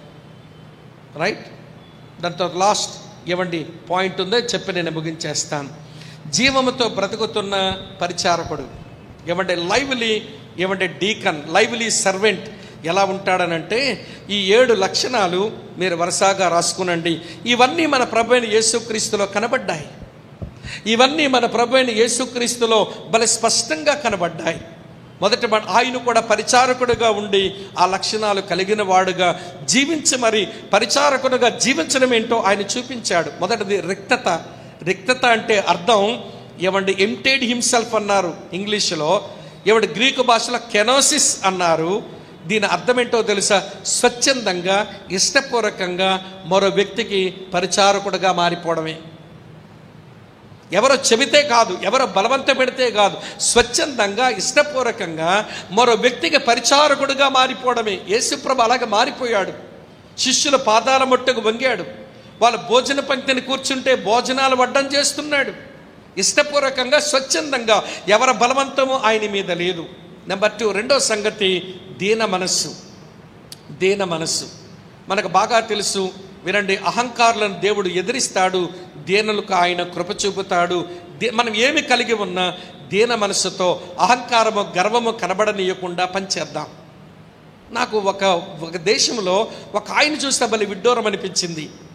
నేను ఆ దేశానికి వెళ్ళినప్పుడు నన్ను మీటింగ్ పిలిచిన ఆయన కారులో తీసుకుని వెళ్ళాడండి. ఒక ఆయన సూటు బూటు వేసుకొని చాలా హై పర్సనాలిటీ, హై ప్రొఫైల్ ఉన్నవాడని అర్థమైంది. ఆయనే కార్ డోర్ తీశాడు. నేను బయటకు రాగానే నా బ్యాగ్ పట్టేసుకుంటున్నాడు. వద్దు బ్రదర్ అంటే కూడా ఒప్పుకోవడం లేదు. ఆయన బ్యాగ్ తీసుకున్నాడు. మీటింగ్ ప్లేస్కి వెళ్ళాక నేను కూర్చున్న తర్వాత మంచి సూట్ వేసుకున్నవాడు, కోటు వేసుకున్నవాడు అక్కడ కింద కుర్చీ వేసుకొని అక్కడ కూర్చున్నాడు. మధ్యలో నీళ్ళు అందిస్తున్నాడు. తర్వాత ప్రసంగం అయిపోయిన తర్వాత నా బైబిల్ తీసి మళ్ళీ నా బ్యాగులో పెట్టి మళ్ళీ కారు వరకు తనే వస్తూ ఉన్నాడు. వచ్చిన తర్వాత వినండి ప్రియులారా, నేను లోపలికి వెళ్ళక మొట్టమొదటి రోజు చూసిన గడియలోనే అంకుల్ని అడిగిన, అంకుల్ ఎవరైనా ఇంత పెద్ద మనిషి ఎలా పరిచర్యలు చేస్తున్నాడనంటే ఆయన ఒకసారి వచ్చన్నాడట, సార్ నాకు దేవుని పనిలో ఏదో పరిచారకుడు ఉండాలని ఉంది. నాకు పాటలు పాడడం రాదు, వాయిద్యాలు వాయించడం రాదు, వాక్యం చెప్పడము రాదు, కానీ ఏదైనా పని నాకు కనబడితే చేద్దామనుకుంటున్నానని అడిగాడు. సరే మీరే వెతుక్కోండి ఏ పనికి మీరు పనికి వస్తారనంటే అతను అనుకున్నాడు, వచ్చిన ప్రసంగికుడికి వచ్చిన దగ్గర నుంచి వెళ్ళే వరకు ఏమి పరిచర్యలు చేయాలో అవన్నీ చేయడానికి పూనుకుంటానని చెప్పి ఈ పని మొదలెట్టాడండి. వద్దు సార్ అన్నా వినడు, నేను చెప్పినా విండు, మీరు చెప్పినా విండు, మీరు వెళ్ళేటప్పుడు తెలుస్తుంది అతని పొజిషన్ ఏంటో అన్నాడు. నేను ఆ దేశం నుంచి బయటకు వచ్చేసే రోజున వినండి ప్రియులారా, నాకు సెక్యూరిటీ చెక్ లేదు, నా లగేజీ బాధ లేదు. అతగాడు వెళ్ళిపోతుంటే ఎయిర్పోర్ట్ అంతా కూడా ఇట్లా సెల్యూట్ చేస్తూ ఉంది, దండ పెడుతున్నారు. వెనకాల వచ్చి నాకు సెక్యూరిటీ చెక్ చేయలేదు ఆ రోజున. ఇంతగా ఎవర్రా బాబు అని అంటే ఒమాన్ దేశంలో వినండి మస్కట్లో ఈ ఎయిర్పోర్ట్ అంతటికి మెయిన్ ఇన్ఛార్జ్. ఆయన తెలియకుండా ఒక విమానం దిగదు, ఆయన తెలియకుండా ఒక విమానం ఎగరదు. కానీ ఎక్కడ ఉన్నాడు రా బాబు అంటే సేవకుడి దగ్గర అక్కడ కూర్చుంటాడు ఆరాధనలో. గర్వించడానికి అంత ఉంది, కానీ దీన మనసు కనపరుస్తున్నాడు. అది దీన మనసు అంటే. లేనోడు తగ్గించుకోమంటే ఎవడైనా తగ్గించుకుంటాడు, కానీ అన్నీ ఉండవాడు తగ్గించుకోవడమే దీన మనసే కదా. అలాగనే సాత్వికం అని అంటే వినండి ప్రియులారా, మీక్నెస్ ఈజ్ నాట్ వీక్నెస్ అన్నారు. సాత్వికం కలిగి ఉండడం అంటే అర్థం ఏంటో తెలుసా? కింద 6వ పాయింట్ కలిపి చూడండి, అదే జవాబుదారీతనం. నా పైన ఒకడు ఉన్నాడు, ఆయన అనుమతితో నేను మాట్లాడాలి, ఆయన అనుమతితో నేను పని చేయాలి, అలాగనే ఆయనకు తిరిగి లెక్క నేను అప్పగించాలి. యేసుప్రభు జీవితంలో అదే మాట మనం చూస్తాం. నాంతట నేనే రాలేదు, నాంతట నేనే చెప్పలేదు, నాంతట నేనే మాట్లాడలేదనే మాటలు. ఆయన ఎంత సాత్వికుడో, ఎంత జవాబుదారితనం కలిగిన వాడో మనకు తెలుస్తుంది. అలాగనే మండే ఆసక్తి, బర్నింగ్ జీల్ ఉండాలి పరిచారకుడికి. యేసుప్రభు విషయంలో ఈ మాట రాసి ఉంది, నీ ఇంటిని గూర్చిన ఆసక్తి నన్ను భక్షించునన్న మాట ఈయన విషయంలో నెరవేర్చబడింది అని రాసి ఉంది. యోహాను సువార్త 2:17లో యేసు ప్రభువులో కూడా మండే ఆసక్తి. ప్రియమైన స్నేహితులారా, అందుకని యోహాను సువార్త 9:4 పగలు ఉన్నంత వరకు నా తండ్రి పని నేను చేయవలసి ఉంది, రాత్రి వచ్చుచున్నది, అప్పుడు ఎవడును ఏమీ చేయలేమని తనకున్న సమయాలన్నింటిలో కూడా ఏమి చేయగలనో చేయడానికి పూనుకున్నాడు ఆయన. అదే బర్నింగ్ జైల్ అంటే. అలాగనే ధైర్యం, పరిచారకుడికి ధైర్యం ఉండాలి. ప్రియులారా, ఏమిటా ధైర్యం అని అంటే ఏదైనా అసత్యం చెప్పబడితే అది అసత్యం అని చెప్పడానికి పరిశుద్ధమైన ధైర్యం ఉండాలి. ఎవడైనా తప్పుడు జీవితం జీవిస్తుంటే అది తప్పుడు జీవితం అని చెప్పడానికి నైతిక ధైర్యం కూడా ఉండాలి. Holy boldness, moral boldness. ఈ రెండు పరిచారకులు లేకపోతే సంఘ కాపరికి లేక సంఘంలో ఉన్న పెద్దకు సంఘస్థులు అందరి పరిస్థితులు తెలియవు. పరిచారకులు పరిశుద్ధుల మధ్యలో ఉంటారు గనక వారి సంగతులు తెలుస్తాయి. ఎవరైనా తప్పుడు బోధ కిందకి వెళ్ళిపోతుంటే పరిశుద్ధమైన దానితో మనమే చెప్పాలి, బ్రదర్ అది సరైన బోధ కాదు, ఏమి నేర్చుకుంటున్నారు మీరు, ఇదేనా అని మనం చెప్పాలి. ఒకవేళ నైతికంగా జీవితం బాగోలేదనుకోండి, నైతిక ధైర్యంతో బ్రదర్ మీలాంటి వాళ్ళు ఇలా జీవించవచ్చా, ఇలాంటి పనులు చేయవచ్చు, ఇది మీకు తగునా అని చెప్పి మనమే చెప్పాలి. అంతేగాని అన్ని సేవకుడు నెత్తి మీద పోసేసి మీరే చూసుకోండి వాళ్ళ సంగతి ఎలాగుంది, వీళ్ళ కొంతమంది పరిచారకులు ఎట్టుంటారంటే ఇంటి మీద రాయేయడం ఎందుకు, అది దొర్లుకుంటూ వస్తే ఒళ్ళు కాయడం ఎందుకు, నాకే కదా నొప్పి, ఆ సంగతులన్నీ నేను తెలుసుకొని నేను అడగడం ఎందుకు, మళ్ళీ నేను నొప్పి పడ్డం ఎందుకు, అదంతా ఏమంటే సేవకులు చెప్పుకుంటూ ఆలే చూసుకుంటారని బాధ్యతారహితంగా ఉంటారు. సంఘమునకు వినండి, ఇలాంటి అక్రమాలని లోపలికి రావడానికి మనమే తలుపులు తెరిచిన వాళ్ళం అయిపోతాం. చివరి మాట సమర్పణ. వినండి, పదే పదే జ్ఞాపకం చేసుకుంటాం. మనకున్న సమయం, మనకున్న ధనం, మనకున్న బలం ఏదైనా సమర్పించి పరిచారకులంగా ఏమండి గొప్ప సంఘములో మనం పరిచర్య చేయబద్దులము అనే మాట మీరు దయతో గమనించండి. ఈ 7 మీరండి వాల్యూస్ ఎప్పుడైతే ఉంటాయో అప్పుడు మన లివింగ్ సర్వెంట్, మనము జీవిస్తున్న పరిచారకులము అని లెక్క. ప్రశ్న మీ మీదకి వస్తుంది, ఎవడి చివరి ప్రశ్న ఈ టాపిక్లో. ఆ ప్రశ్న ఏంటో తెలుసా? సంఘములో పరిచారకుడుగా, సంఘములో పరిచారకునిగా జీవిస్తున్నావు అని అనిపిస్తుందా, లేక ఎండిన వ్యక్తివని అనిపిస్తుందా, ఎండిపోయిన వ్యక్తివని అనిపిస్తుందా? ఈ ప్రశ్నలకు చివరి వర్తమానం అయిన తర్వాత ఆన్సర్ చేసి మన ఫీడ్బ్యాక్ మాట్లాడుకుందాం. ఈ విన్న విషయాలన్నీ మనసులో పెట్టుకునండి. 3 సంగతులు చెప్పాను. అర్హతలు, దాని తర్వాత బాధ్యతలు, దాని తర్వాత ఎవడొక మోడల్, జీవముతో బ్రతుకుతున్న పరిచారకుడు ఎలా ఉంటాడో. ఈ 7 లక్షణాలు యేసులోనూ కనబడతాయి, పౌల్లోనూ కనబడతాయి, మరికొంతమంది పరిచారకుల్లో కూడా మనం చూస్తాము. మోడల్గా ఓ పరిచారకుని గురించి తర్వాత మనం ఒక టాక్లో విని మనం ముగించుకుందాం. తల వంచండి, కళ్ళు మూసుకునండి, 2 నిమిషాలు ఆలోచన చేసుకుని మనం ప్రార్థన చేసుకుందాం.